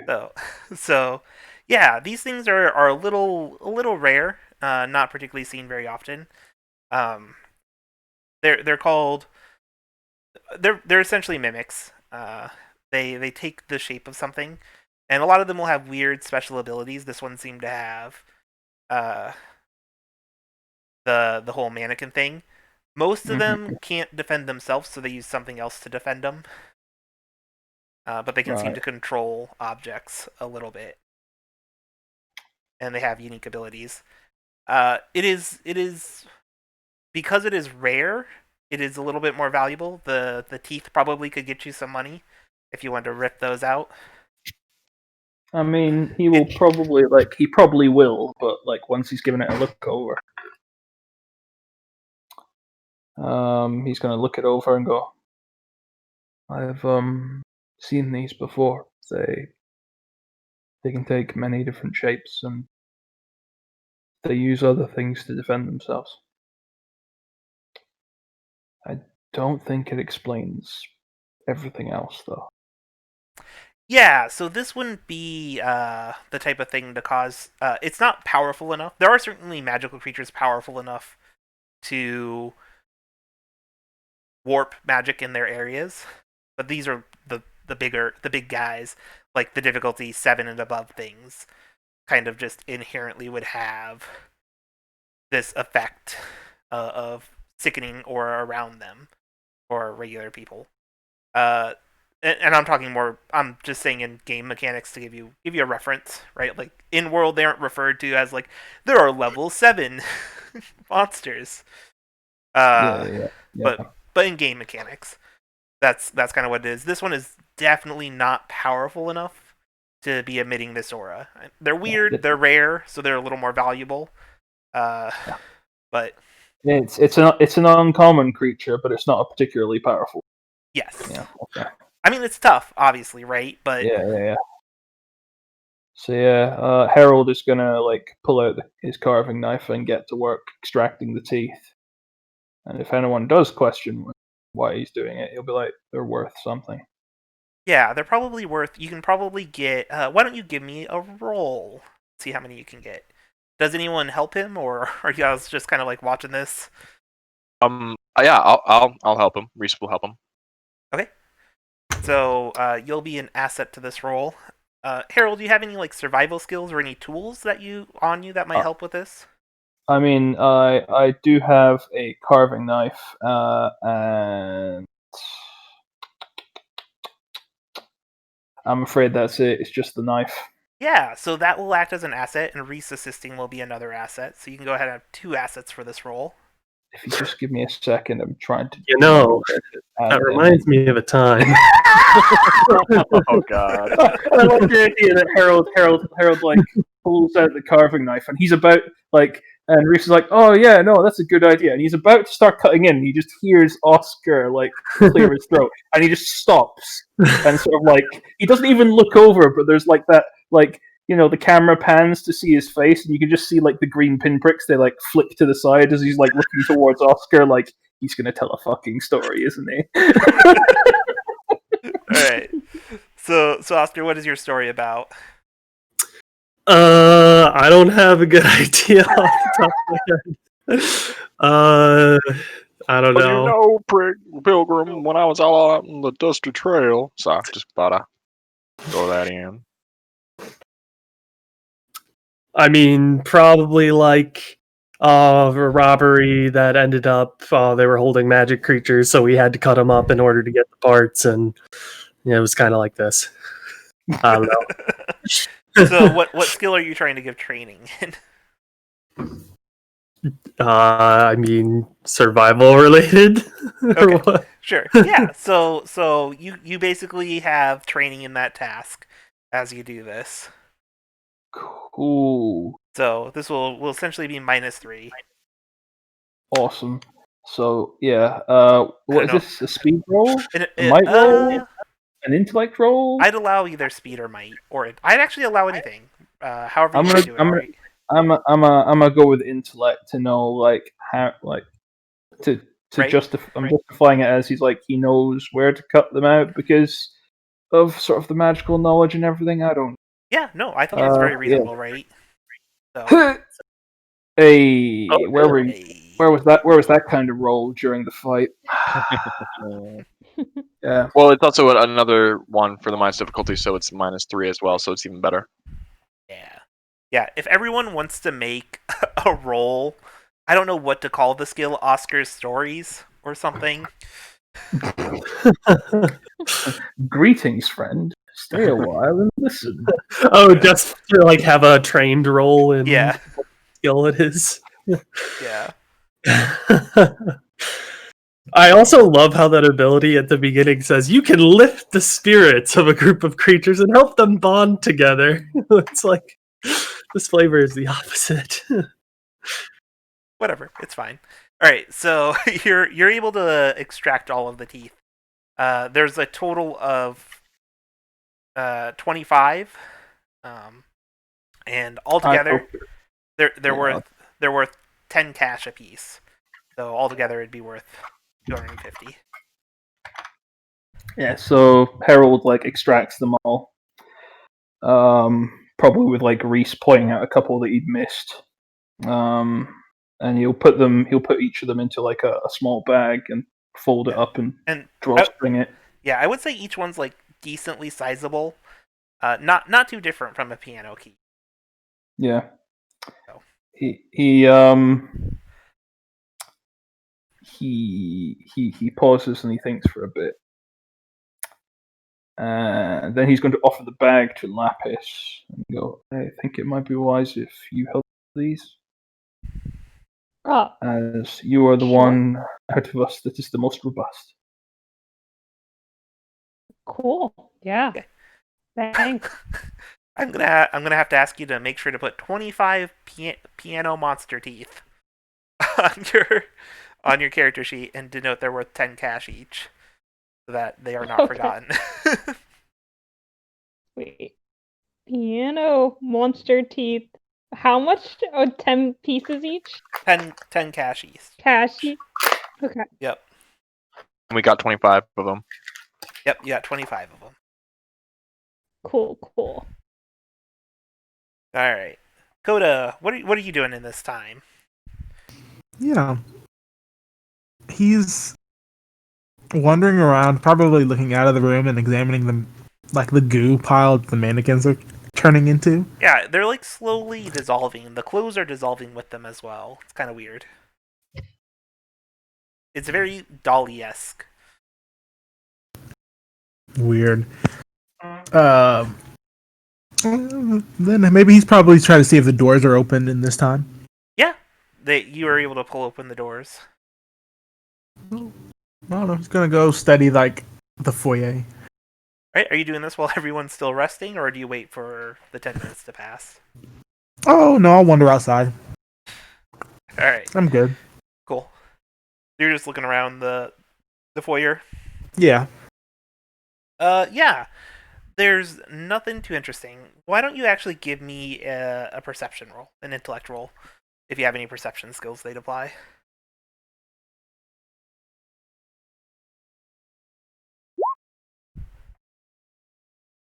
Alright. So, because you can sort of see magic, you can see a door where it seems to be coming out more densely.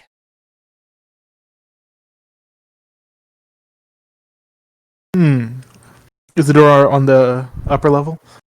No, it's on the ground level. It seems to be a door, and there's more magic seeping out from underneath it. And the door looks sturdy, and there is a keyhole on the door. Interesting.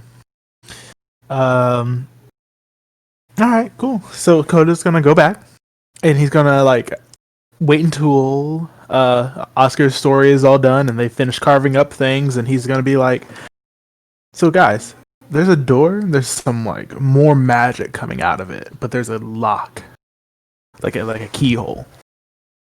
Did you guys find a key?" Can I use perception to see if I can find a key? I'm just gonna tell you there's no key. room. I'm looking around. Nope, sadly there is no key to be found. We know with the 100% certainty. I Go mean, ahead. that's just from my own assumption. You feel free to certify. Making a fourth wall joke. Sorry. Go ahead. Shit. Well, I guess it could be unlocked. I should have maybe have checked that. Oh well, are you guys almost done? Yeah, we can say at this point that you guys are rested up. I'm all good. If by good you mean in the middle of a magic shithole, but as best as I can be. You're not dead yet, so. Well, none of us are dead yet, so That's we'll right. be fine. Yeah, everything will be awesome. So this door, guys. You wouldn't believe All it. right, let's go. Okay, cool. Alright. Yeah, Yeah, you over the door. It's a sturdy-looking wooden door.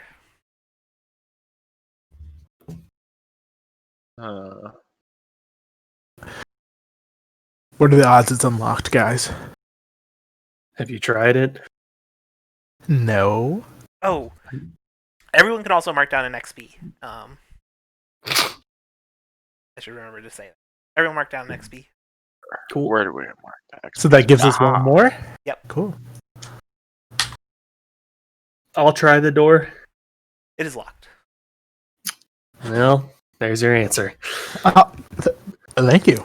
I guess it's probably a key somewhere, or maybe the sheriff has it or something, maybe? Wait.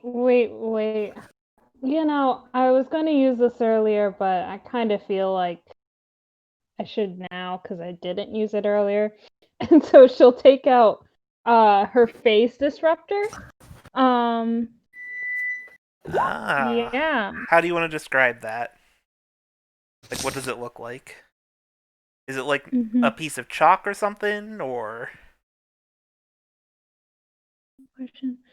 I actually kind of imagine it as like this weird, like gel sparkle liquid and almost like a vial that you can kind of like maybe rub over a substance. Yeah. Yeah.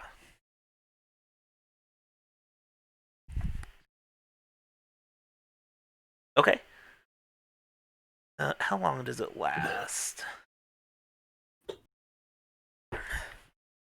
1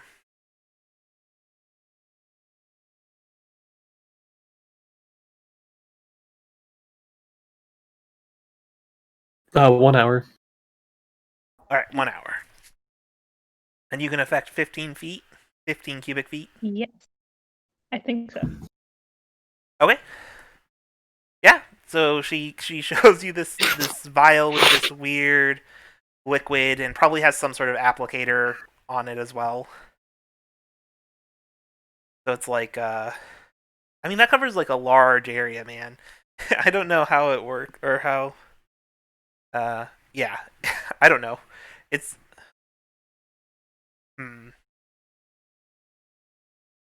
Could she have some left over? Is that what you're saying? No. Once you use a Cypher, you use all of it. What I'm saying is, like, how does this look, right? If you have to apply it throughout. So, it's probably like this fairly sizable jar, and then when you unscrew the top to start using it, there's this big brush at the top, kind of like rubber cement, but bigger. Gotcha. So you can apply it to where you need to apply it. Okay. Cool, yeah. So I'll take the brush and just do the door, around the door too, and just as much area as I can get. Yeah, and once you finish applying it, a couple seconds pass, and it sort of starts shimmering, almost as if it's like a heat mirage.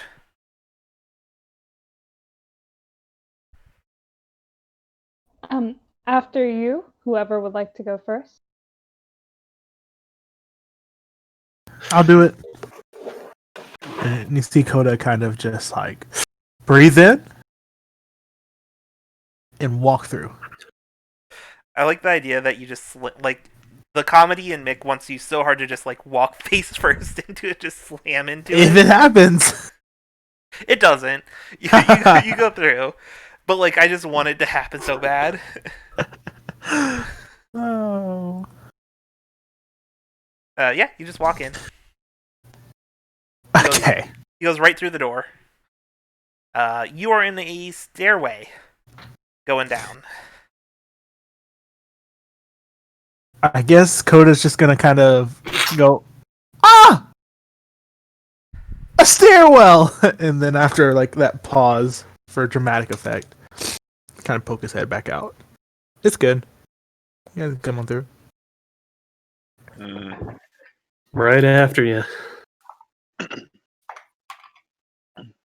Right. So the order is Coda, then who?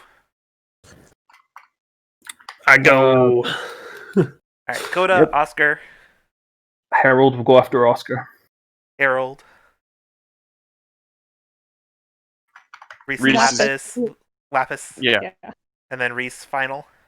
Yeah, Reese is gonna take it slow. I mean, I was like, I was half like thinking, are leaving Reese and Lapis just gonna be like, not worth it, and leave. It's like, nah, I think I'm gonna go home for the day. I'm kind of tired. Just Forrest Gump the situation.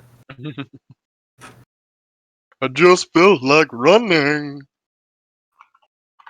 All right, so you make your way down this stairwell. Your stick's still lit, right, Coda? Yeah, I would have to. I would relight it after all this like combat nonsense, but yes. Yeah. All right, and then Reese, you have your lantern. Lapis, you're using the flashlight. Mm-hmm. Illuminate the ways down these stairs. And as you get down, you guys move into this sort of worked stoned area. It does seem like stone's been set up to line the walls to make walls here. And in the far wall, there's a door, and it's a big door that is metal, put into the wall, and the wall around it is stone. And sort of standing in front of it, unmoving, is a suit of armor with a big sword pushed into the ground, and it's holding the sword with both hands. And the odd thing is, it doesn't have a helmet. The suit of armor is missing the helmet. And it's just sort of standing there motionless. And it's like this dark gray color. The cauldrons, right? Pauldrons? Mm-hmm. I always forget. They have like spikes on them, and the knee guards would have like spikes on them. The elbow guards have like spikes on them as well, and it's kind of like a nasty looking thing. Coda, you're getting like a real uncomfortable feeling from it. Nice. Is Lapis wearing armor? Like this? Julia, how do you imagine Lapis's armor? I imagine if this is like more traditional suit of armor, then yeah, it's she has the metal plating and everything, so it looks similar. Alright. So I turn around to Lapis, and I'm like, I'm getting some weird vibes off this armor. Do you know anything about it? I stare at the armor. I'm just I think it's just armor. okay. I just you wearing armor and it being armor. I don't know. It's just weird. Sorry for assumptions. I guess. Wearing armor weird. Yeah. Why aren't you wearing it? You know, that's a good question. Yeah. I guess I could poke it with my stick. Do you guys? Is that a bad idea, guys? Yeah. At this point, you guys are still a bit of a ways away from it. Like I'm describing this as you come down into an opening. Looking behind you, the only door is that door in front of you guys. I feel like we should approach with caution, given the circumstances and what we have already seen. Yeah, that'd probably be smart. It is less smart and more. I do not wish anyone to come to harm. It's more common sense. I misclicked again. I'm sorry. I've recently swapped to dark mode because it's easier on my eyes. And in dark mode, the parts of the character sheet that are interactable are not distinguishable from the bits that aren't. So I'm still working my way around. I do apologize. I mean, thank you for whoever made the character sheets and put them on Roll20 for free. Oh, I just absolutely. want to put that out there first. Absolutely. But come on, guys, be better with your design. I'm kidding. Harold is going to say, if you wish, then I could. You said you were getting some weird vibes off the armor. Yeah. I'm going to assume that you can't give me anything more weird. If I stare at it very hard and tune all of my energies into my eyes. Sure, go ahead and give me a perception roll. Intellect. If you don't have perception. Okay, yeah. So you're focusing in, and you see that there's a strong coalition of magic around the suit of armor. But you also see a large amount of magic seeping out from the door behind it. Alright. I turn to Harold. Well, after further review, there's a large concentration of magic centered around this armor, more so than this should be. So I'm guessing it's probably not what it seems.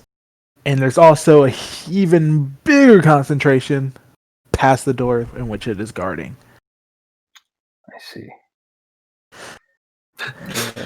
You hear me cock my bolt action rifle. Yep, that's appropriate, sir. Your now slightly smaller bolt action rifle. Yes, slightly shorter in length. He's just gonna step again. Harold is just gonna very, very quietly for a man his size just step aside, and let Oscar Dunn, the man with a gun, do what he does. No, I'm just waiting.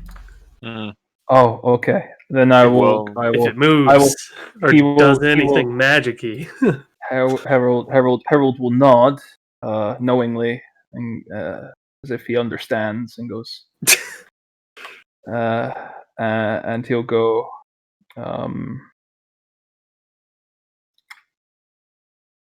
But trust in the light, for where it glows, the way is sure to follow. And he approaches the suit of armor. Alright, so you make it about halfway across the room. It's still short range from you. And then it moves. It makes a motion where it sort of widens its stance and it pulls the sword out threateningly. But it doesn't seem to attack you quite yet. Is it basically in a kind of not a defensive stance, but in a ready stance? Yeah, it's sort of, you get the sense that this seems to be a warning. If you approach any closer, it might turn into something more violent than that. I see. And as you sort of get close, you see sort of this strange blue glow start coming out from the top of the armor, where the head should be. Oh. Well, I suppose that answers that question.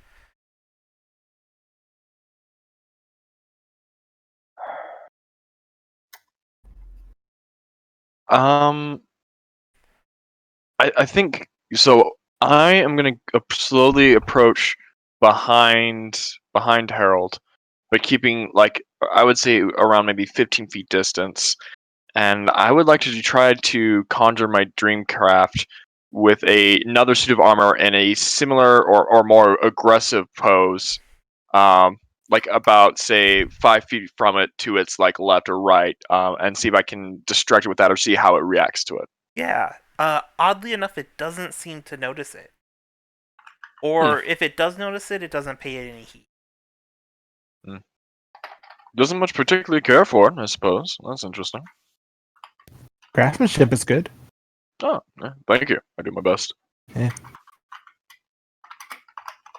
Is this the point where we attack it, or we try to sneak past it? Because we're kind of, well, and she kind of looks over at Harold. I don't know if sneaking's in our repertoire. Maybe- I have been known to in the past. However, there is but one door, and there is its guardian. What if we lay down our weapons? I No. believe, if you notice, Okay. I approached it first. I have no weapons born. Hmm.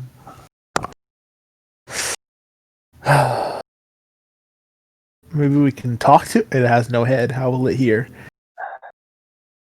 Can I use my hedge magic to project my voice? Dear. What does hedge magic say?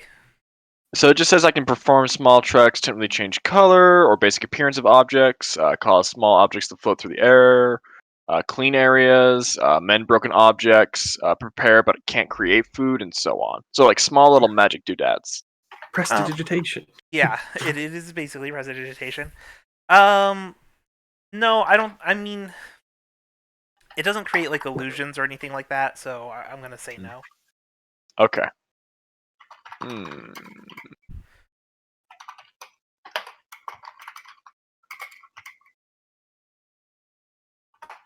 you want to walk closer, Harold? Sir? He like Harold is just sort of giving it a look.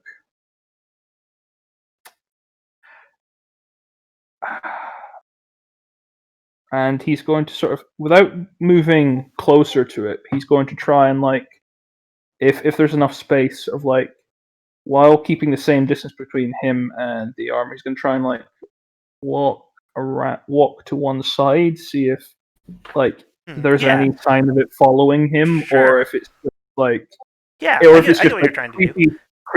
creepy headless guard that can't follow me because it doesn't have a head. Yeah, I get what you're going for. Why don't you go ahead and give me an intellect roll? Do you have any skills with analysis or experimentation or something like that? I would say they would apply to this role. Cool, that's a note. Okay. So what am I rolling? Sorry, Intellect. intellect. I've reset everything. Yes, I have. Blah. That's Right. pretty good. Yeah.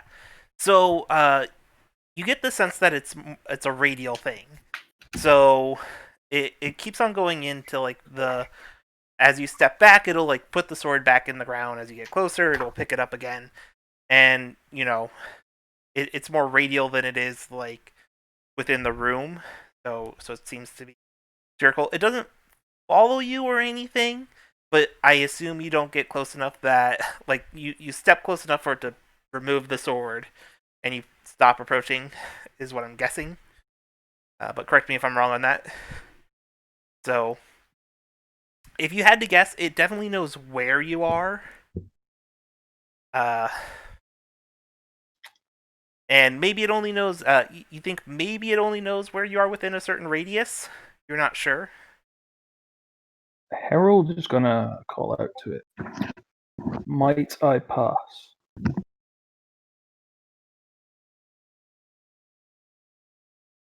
And there's no response.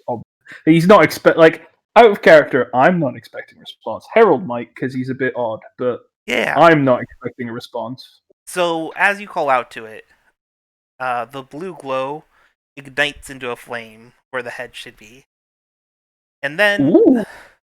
the flame forms what you guess are letters, characters, something. You're not quite sure. It looks kind of like language. Can I decipher it? Yes, but you'll have to spend some time. How long does it take for a decipher? Let's see if I put the time in. It's just an action. Is it just an action? Oh, 1 minute examining a piece of writing or code in a language. Yeah. So it has this thing sort of pop up where its head should be, And then after there's no response, it just sort of disappears after about 10 seconds or so. Harold sort of looks at everyone else. I'm afraid strange characters are not my area of expertise.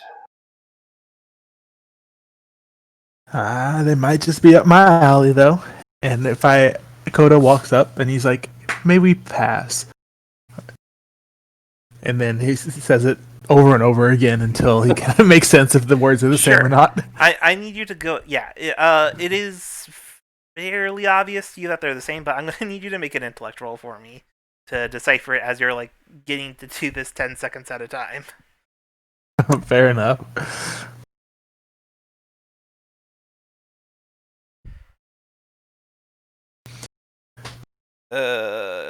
You good with that?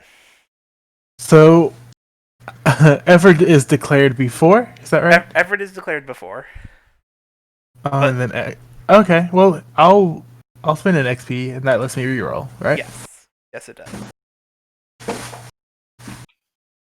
Right. Not only do I decipher it, I can speak it. Anyway, I can carry on. You have absolutely like no point of reference to try to speak this. But there's no phonetics. Yeah.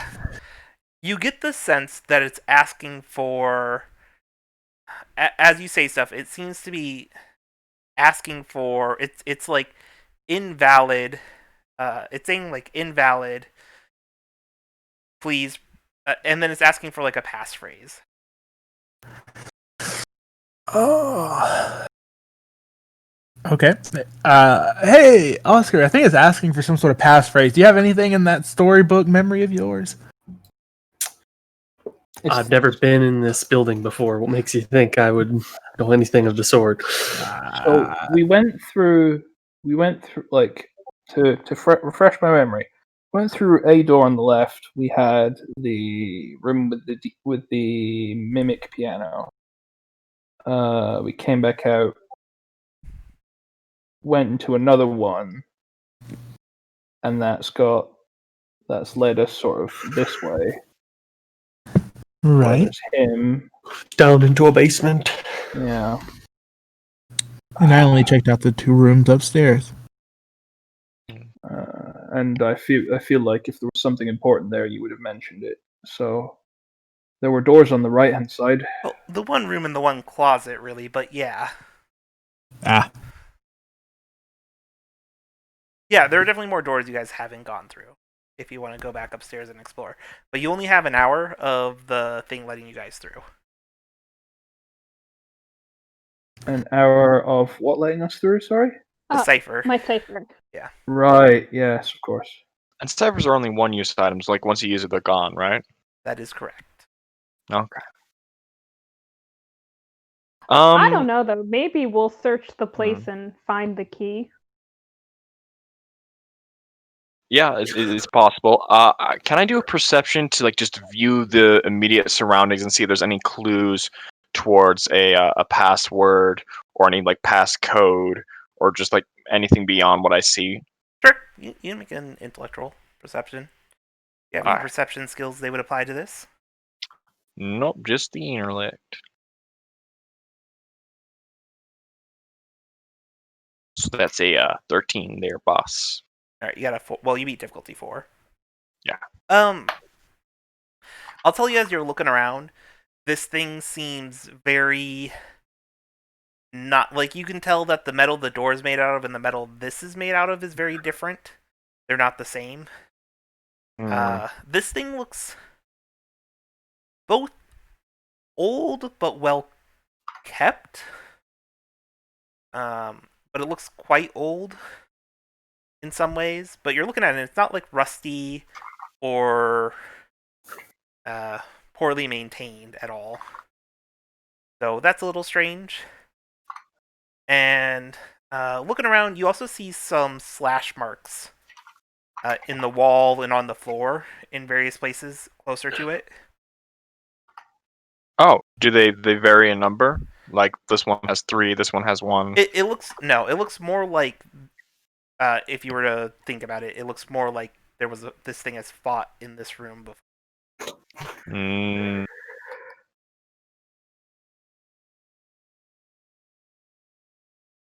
Right. So if we need to step out of character, we can do that too. I'm a big fan of instead of sitting here in abject silence, stepping out of character and having a conversation about what we want to do next, what you guys want to do next. Yeah. Is there like any skills that Reese would have regarding his magic background that would allow him to determine anything? Do you have any skills that you feel like examining this through that lens would help? I mean, all I have is like I don't have like the magic training like special ability. All I have is like the hedge magic and stuff like that. But I do have. Well, no, that might be a stretch. But I do have karma. But I don't know if that affects monsters or mystical beings. Well, that's an ability, right? That's not a skill. Well, is a special ability where it's basically I get the aid of a stranger and I can use one action to activate it. So I don't think there are people around to help you. Okay. Coda's got supernatural skills from just being weird. I mean, if you want to roll it and look at your supernatural knowledge and try to figure something out with that. It doesn't hurt. What's everyone else? Yelling, Oscar. Oscar just like sitting here with his gun out.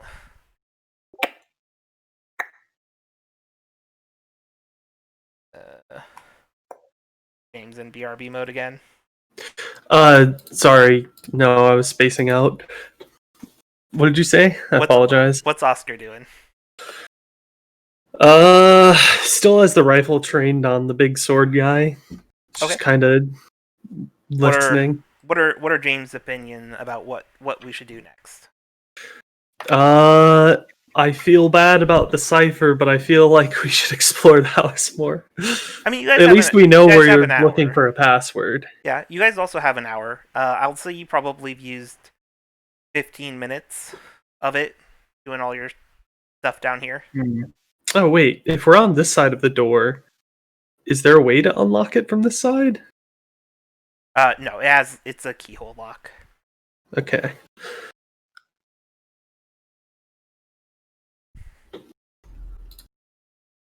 I see. Okay. What about Harold / Sam? I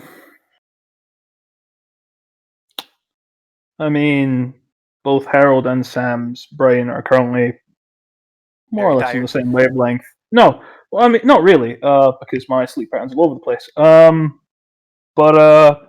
it's my brain's sort of going, well, didn't attack us outright, so that gives us an option of trying to do something else.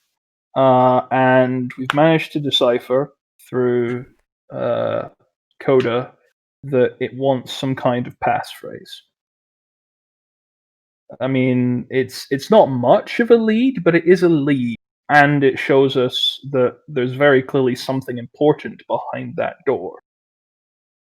Because this is unlike the piano, which is just a creature. This is a defense that someone has placed here. So whatever's behind that door is clearly important. I don't think brute force is our best is a good idea, nor do I think it will go well.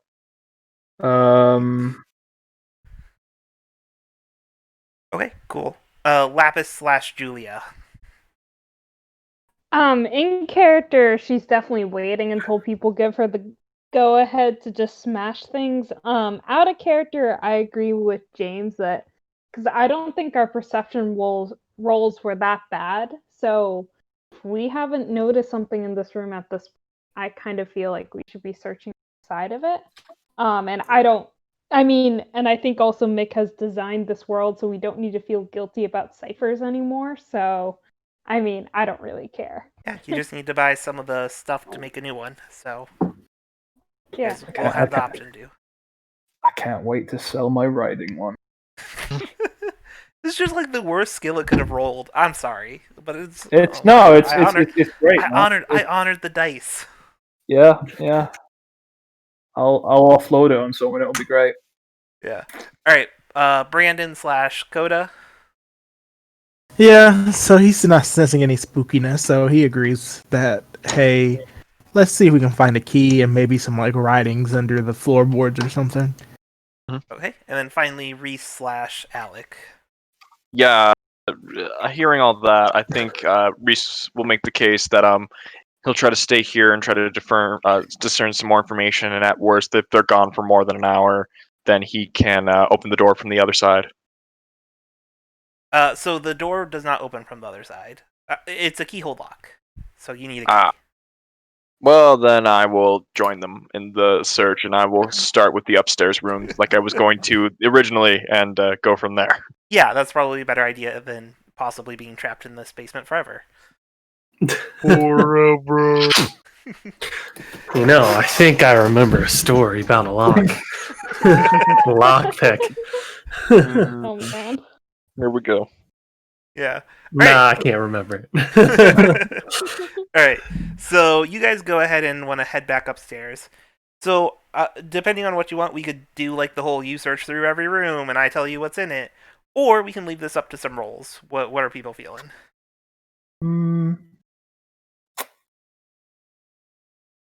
I don't have a particular preference. Either could work. I'm personally gonna lean towards just like let's leave this up to some rolls instead of wasting a bunch of time. Like this is what Cypher System's good at, in my opinion, Yeah. and something I personally like is instead of sitting here looking at this map and you going in each room and me saying whatever. Okay, so I'm gonna ask you guys how you are searching. You can either be searching quickly to try to save on time, or you can be searching thoroughly. If you're searching quickly, I'm going to ask for a speed roll. If you're going to be searching thoroughly, then that's an intellect roll. Do we? I was going to say before we start rolling anything, do we all have to agree on the one kind? Each of you Because guys, bear in mind we're on a counter, so like, yeah. Yeah. I'm just like, if you guys are willing, that's the other question. So if you guys are willing to split up, you guys can do it separately. But if you guys are willing to stick together, if you guys want to stick together, then basically the intellect ones are going to be a little bit tougher. But if you succeed, getting them will get better information. So how I'm gonna play it is if you guys search together. If you guys go, all right, we're gonna search for half an hour, so we have 15 minutes left, or however much time you guys want to search. So, more time you guys spend searching, the lower the difficulties are going to be. So, however much time you want to spend, you can spend. But the more time, the lower the difficulty is going to be. And then if you guys search together, then it's going to be a little bit different than if you search separately, because if you search separately, I will say, like, if you guys take just a little bit of time, for the sake of things, you don't feel like there's anything else dangerous other than what's down below in this manor at this point?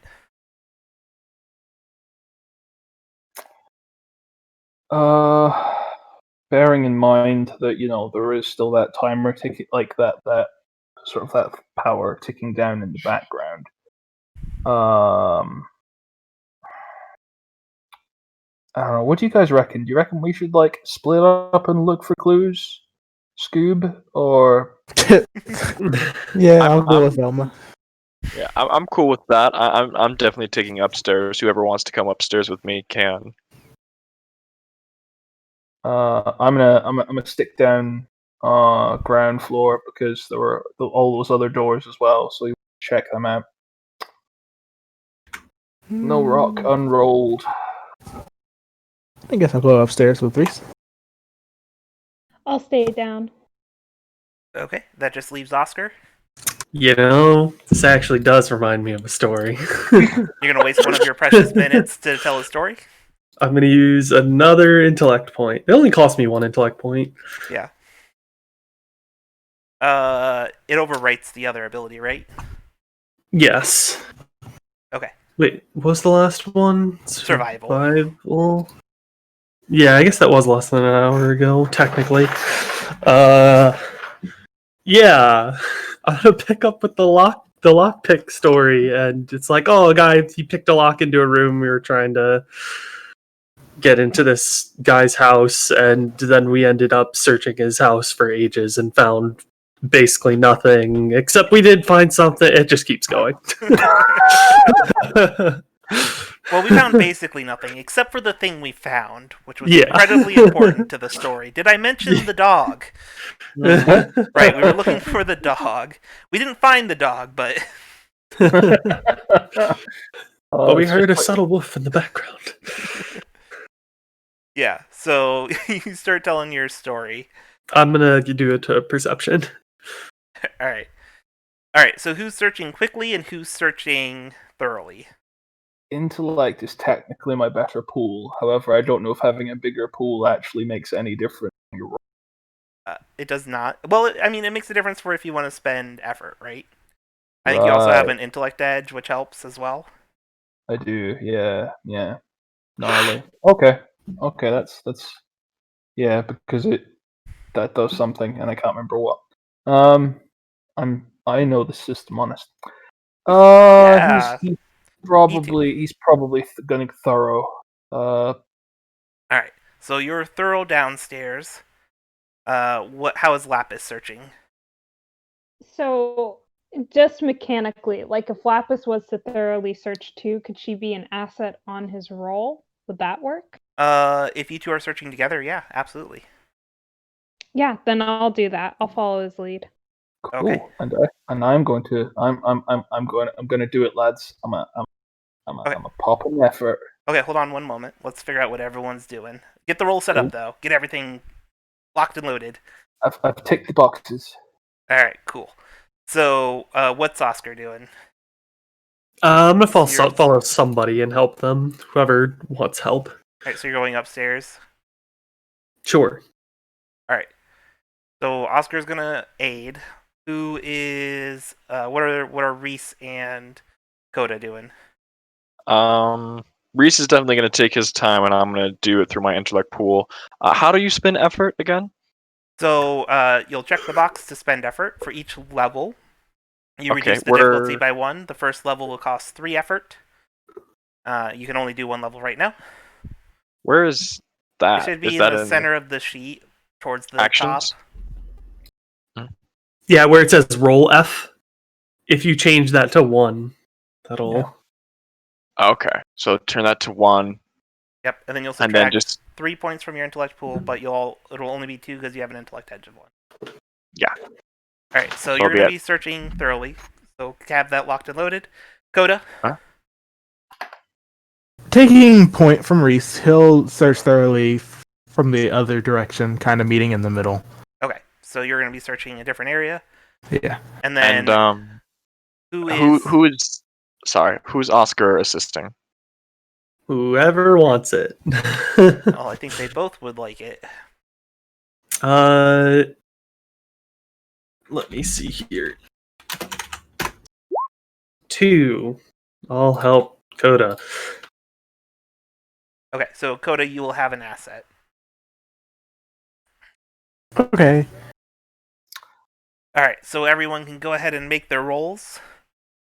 Oh, come on! Well, you did just get an XP, so... Oh, and you forgot the asset too.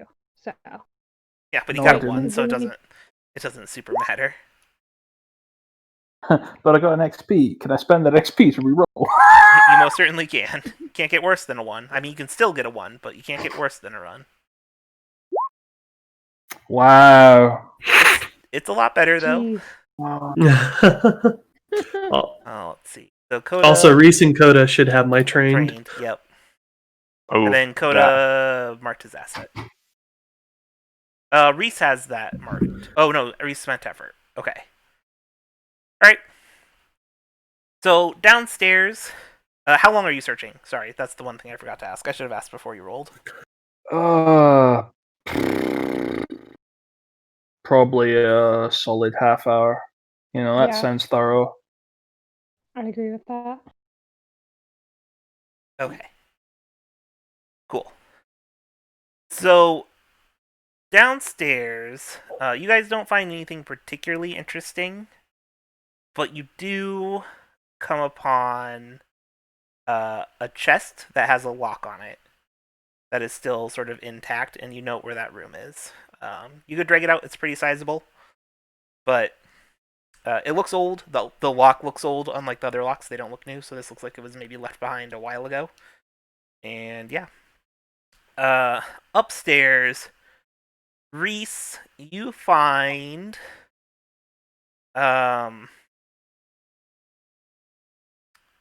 you find a key. You're not sure what the key's to. It does not look like it's a key to the door. Mm. So I will keep that key and put it on my butt loop. and then Coda, you and your friend Oscar end up making your way into a room that looks like it's a study. And when you start digging through the study, you find a hidden drawer in the desk that you guys pop open. And inside that drawer are a bunch of papers. The papers look new. They don't look like they've been sitting here for a long time. And there's some writing on the paper. You see on the piece of paper the phrase that you saw in the flames written on it. And then you see like a bunch of like, does it mean this? Does it mean that? And like a bunch of notes about it. And you see sort of a phonetic spelling of something that isn't English, that isn't the common language, whatever the common language is. Not necessarily English, but it isn't in English as you look through it. And it sort of trails off, and it says at the bottom of it, so close. Ooh. Okay. Oh, how long would you say it took us to find that? You guys were searching for a half hour. Okay. So this is towards the end after you found it and like looked through it and all that stuff. And you guys sort of reconvene. All right. So I found these papers, and I'll kind of like show them. There's like a couple of guesses. Look like someone was here, and they left some notes that the passcode could be and isn't. I could probably try to take a look at this and see if I can make like a reasonable guess, maybe. Given the time, but that's only if we can get back into the room downstairs. You know. I mean, you guys have approximately 15 minutes left on the door. So I don't know if you guys want me to spend. You know, I say it take me probably about 10 minutes to look at this, or. Well, we I found believe in a you. chest. So So- to clarify for Brandon, you already understand, like, it's the phrase that you've already seen, so you know what that means. And the stuff written on it, you could take 10 minutes to sort of decipher it if you want. But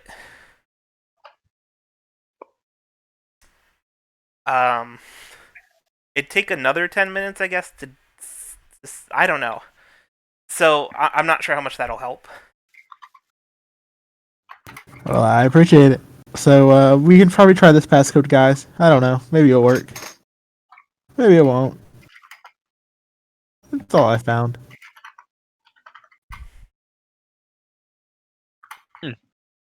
Well, I got a key. We found a chest. Well, then we're off the timer. Well, actually, let's try it on the chest first. I'm gonna try to unlock the chest with the key Yeah. I found. Yeah, it unlocks. Ha! I opened the chest. Yeah, you open the chest, and inside are some fine clothing. Look like they're fitted for females. It's in not terrible condition. It's definitely old still. It's a few dresses. I think with your hedge magic, you could clean them up a little bit. And doing so, they're probably worth altogether about 100 cash that you could sell it for. I will clean them up, and I guess square them away in a bag that I have or something. Okay, I mean, yeah, Noted on your character sheet, lest it be forgotten forever. Alright. Dresses. 100 cash. All right. So, you guys head back downstairs or what?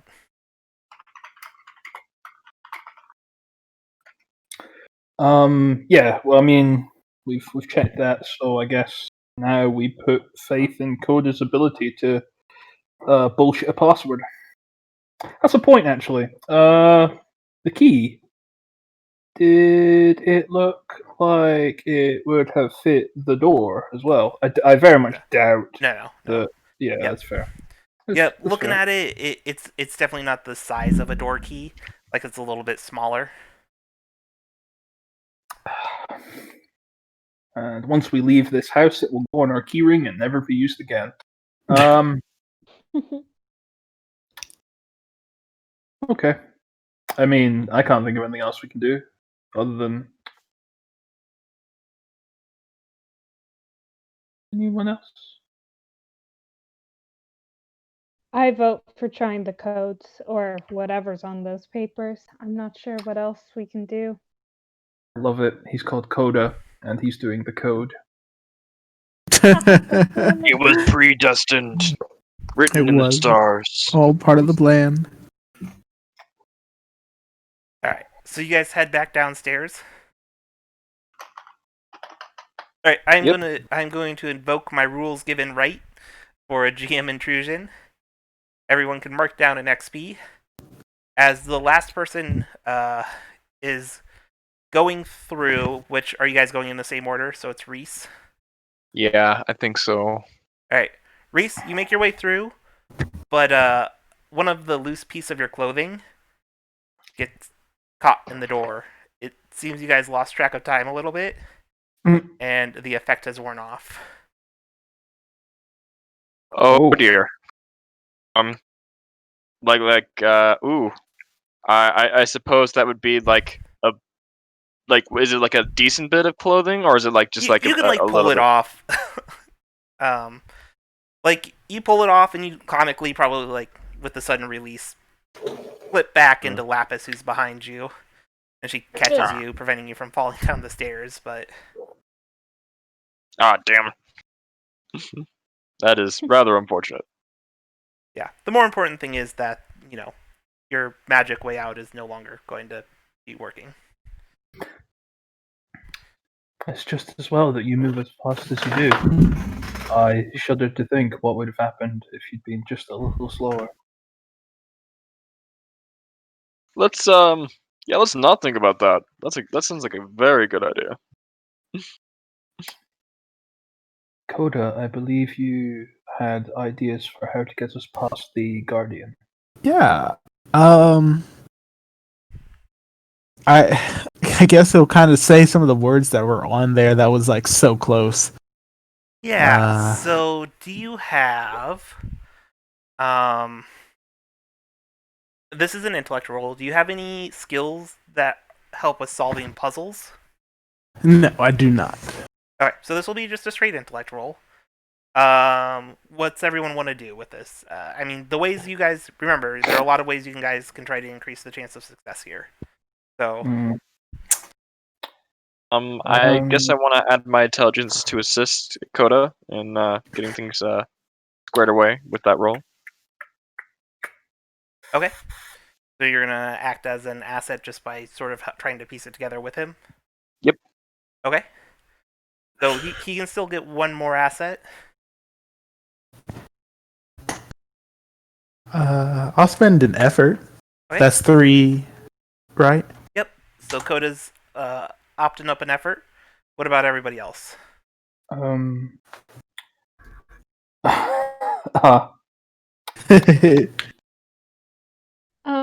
If the other two, I don't know if you guys have something better. Speak up if you do. I could shine my flashlight on the paper and be like, "Wow, I'm giving light. It's an asset." I don't think that's enough to help. But I like your enthusiasm. I love it. Yeah. Despite that, it's more than other people offered up. So What feel are good the about other yourself. what are the other like? Because there's effort, there's assets. What other like? Some classes have some types have abilities that can assess as well as focuses. Cool. So I'll just sit back down again then. Okay. I mean, if you also have like a clever way to be an asset, I think trying to help him piece it together becomes too many chefs in the kitchen with the third person. I'd allow 2 people, but if you have another way you think of, maybe assist him.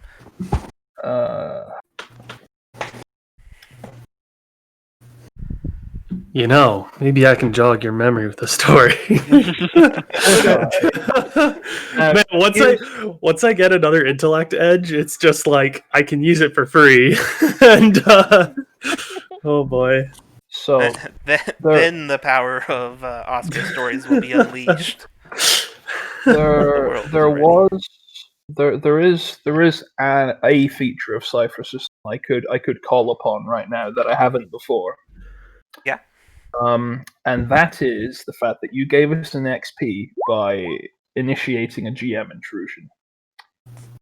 And now, if the GM will agree, once I've explained, I would like to try and enact a player intrusion by spending an XP.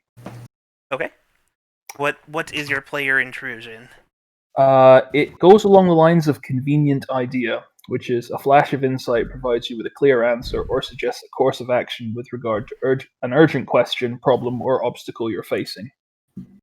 I am wondering if I can spend the XP to do convenient idea and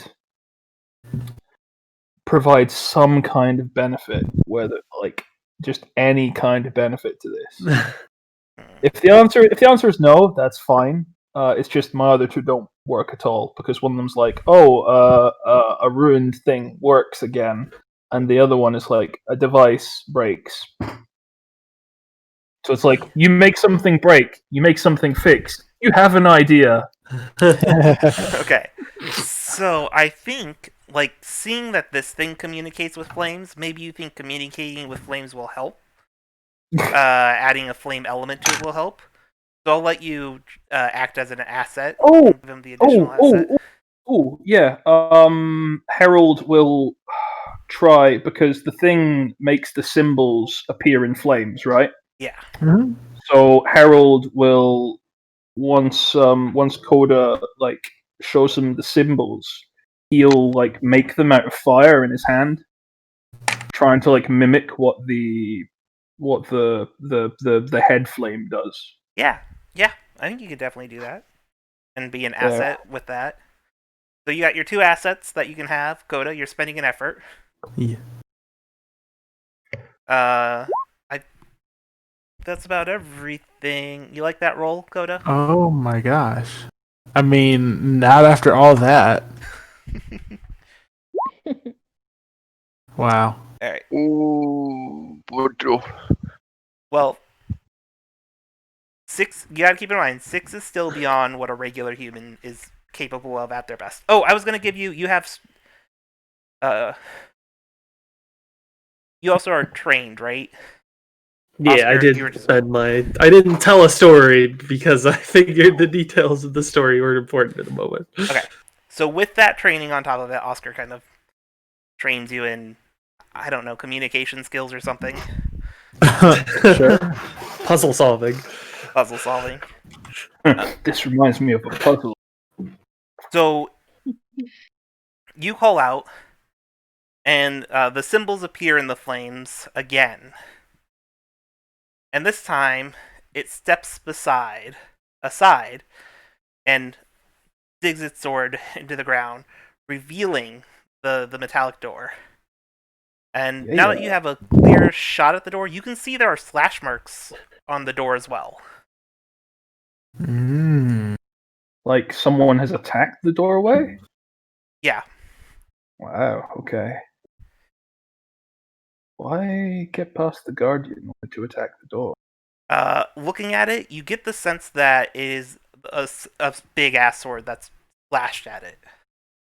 Or the guardian is the one that slashed at the door. This makes sense either. Strange. Maybe whatever he was trying to hit got bit through the door and closed it. I suppose it's possible. Harold is going to very, very tentatively take a step forward, see what the armor does. Yeah, it doesn't seem to react to you. Like, it seems to be... The flames are there, but they're very low. Right. He's gonna take that sort of cautious step again, and then if nothing happens that time, he's going to move up to the door. Yeah. Does it have a way, like a clear way of opening it, or is it just? It looks like a vault door. So, Luminac, all right. yeah. So it has the lock where you spin the thing around. I don't know the name of that. I would just call it a wheel, but yes. Well, there's like the wheel to open, right? But there's also the locking mechanism where you would put in the code. Oh, the dial. Yeah. Right. Yeah, the one that goes click, click, click. Yep. I see.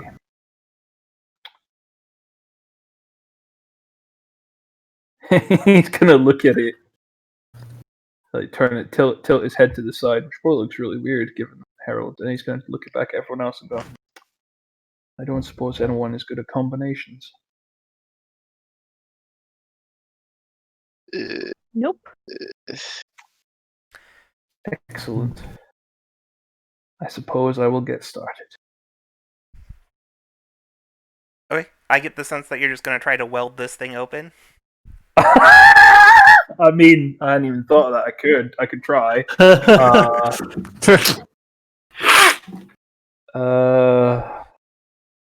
What, were you going to just light yourself on fire and then hug it till it melted, or what was your? Just. I'm gonna become a welder. Weld. I mean, that's not a terrible idea. I don't hate it, but every time I've tried to fire something open so far, it's gone poorly for me. Yeah, Harold will look at it and go, I could try and provide a precise application of my talents to key structural points. That sounds anyone. Good luck. Excellent. I mean, you can also try to expert safe crack it as well if you want to. It would probably be difficult, but it's definitely not.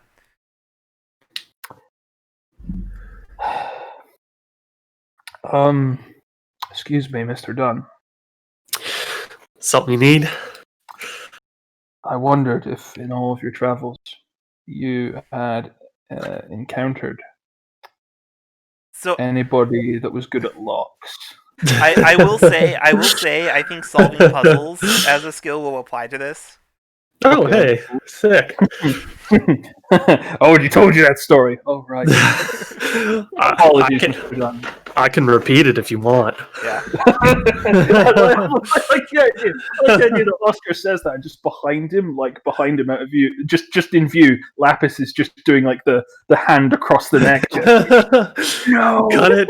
No. That will be fine. I will attempt to see if I've gained any knowledge from that. Yeah, so this will be an intellect roll if you want to spend effort. Sure. Yeah. Sure. And then your solving puzzles, I think, applies to this. It's the same kind of loose concept, and I am occasionally benevolent. Cool. It happens on the weird occasion, yeah. Yeah. Okay. This ain't gonna work.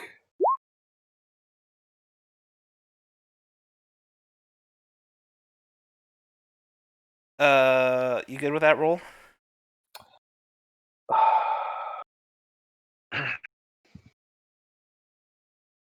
I mean,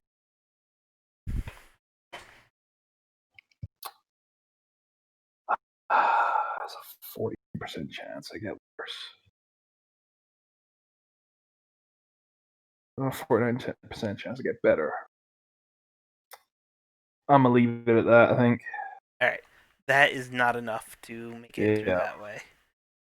I will also, like, at this point remind everyone to check their ciphers. I don't know who has what, but these are what they are for.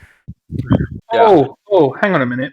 I've got an idea. A silly idea, but it's an idea. I've got something called a temporal viewer, which is a wonderfully named device, I might add. If delightfully vague. Yeah, they're kind of meant to be. I gathered that. I wondered if there would be a way to be really cheeky, and use temporal viewer to watch myself continue to so it try actually and looks it actually looks back in time. Oh, it looks back in time. Well, up to 1 year prior.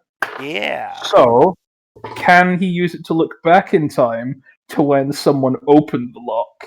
You absolutely can do that. That is a great Huh. use of that cipher. What does your temporal viewer look like? So yeah, he like, you know, he feels with it for a little bit, and then he sort of like ponders, putting like his gauntleted hand on the lower jaw of the skull mask.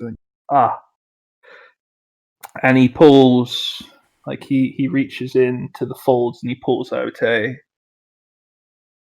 It looks kind of like his is a very it's a sort of a. It looks like quite a dull, just a fairly dull browny grey dusty rock in his hands, and he holds it up and he looks at everyone, and of course Harold's hard to tell what he's thinking. And he nods at them like he knows what to do now. And he's just rocking his hands, right? And then he puts his other hand on top of it, squeezes a bit. There's a crack, and he pulls his hands apart, and he's like basically pulled two halves of like a geode apart. And the geode bits sort of glow in a strange way, like when held close together. And he sort of holds them, like not quite together but apart, and he's like, it's like he's twisting them one way and one the other, almost like he's trying to tune a radio. Like he's trying to do something weird with frequencies, and like as he does that, like the one, like it's like when someone plays music on glasses. If you've ever seen someone do like the weird licking their fingers and the weird, like there's he's clearly trying to get, like, as he's twisting one, like it gets closer and closer to making a pleasant tune, and as he twists the other one, it's the same thing but it's a different tune, and eventually he reaches a point where like they synchronize. And he seems to look at something really intently for a bit. Yeah. So you specify the time period. I'm gonna go ahead and give you an intellect roll. Oh no. Yeah, the Okay. difficult. It's not gonna be. I'll say it's probably not too incredibly difficult because you have some information to give you sort of an idea of when to start looking, and you'll see something and you'll either like fast forward or whatever, right? But I wouldn't say it's completely free. Yeah. So. And I'll honestly say just using this is an asset itself. Cool. I shall put an asset on. Excellent.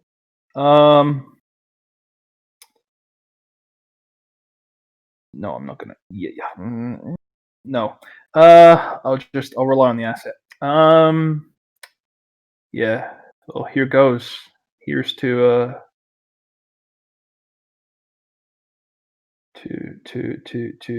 strange mystical rocks.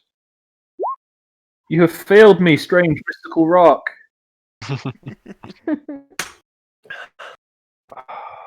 right. So you're using this thing, and you're tuning it, and as you do so, you're getting like these images, right? So you go back to the beginning, and you see this this door in this wall. It's still there, but it's been torn down.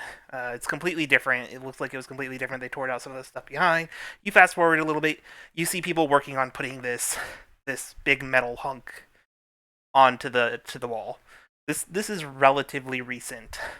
You then fast forward a bit more, and you see like someone the thing's back fully installed, and this you see the suit of armor attack a person who's down here, and then attacking the door, and then you go back a little bit from there, and you see someone standing at the door. You can't really get like a clear image of their face. You don't really have that from this. It's weirdly distorted, and you see them putting in the combination. You get the first number. You get the second number, and then it's gone.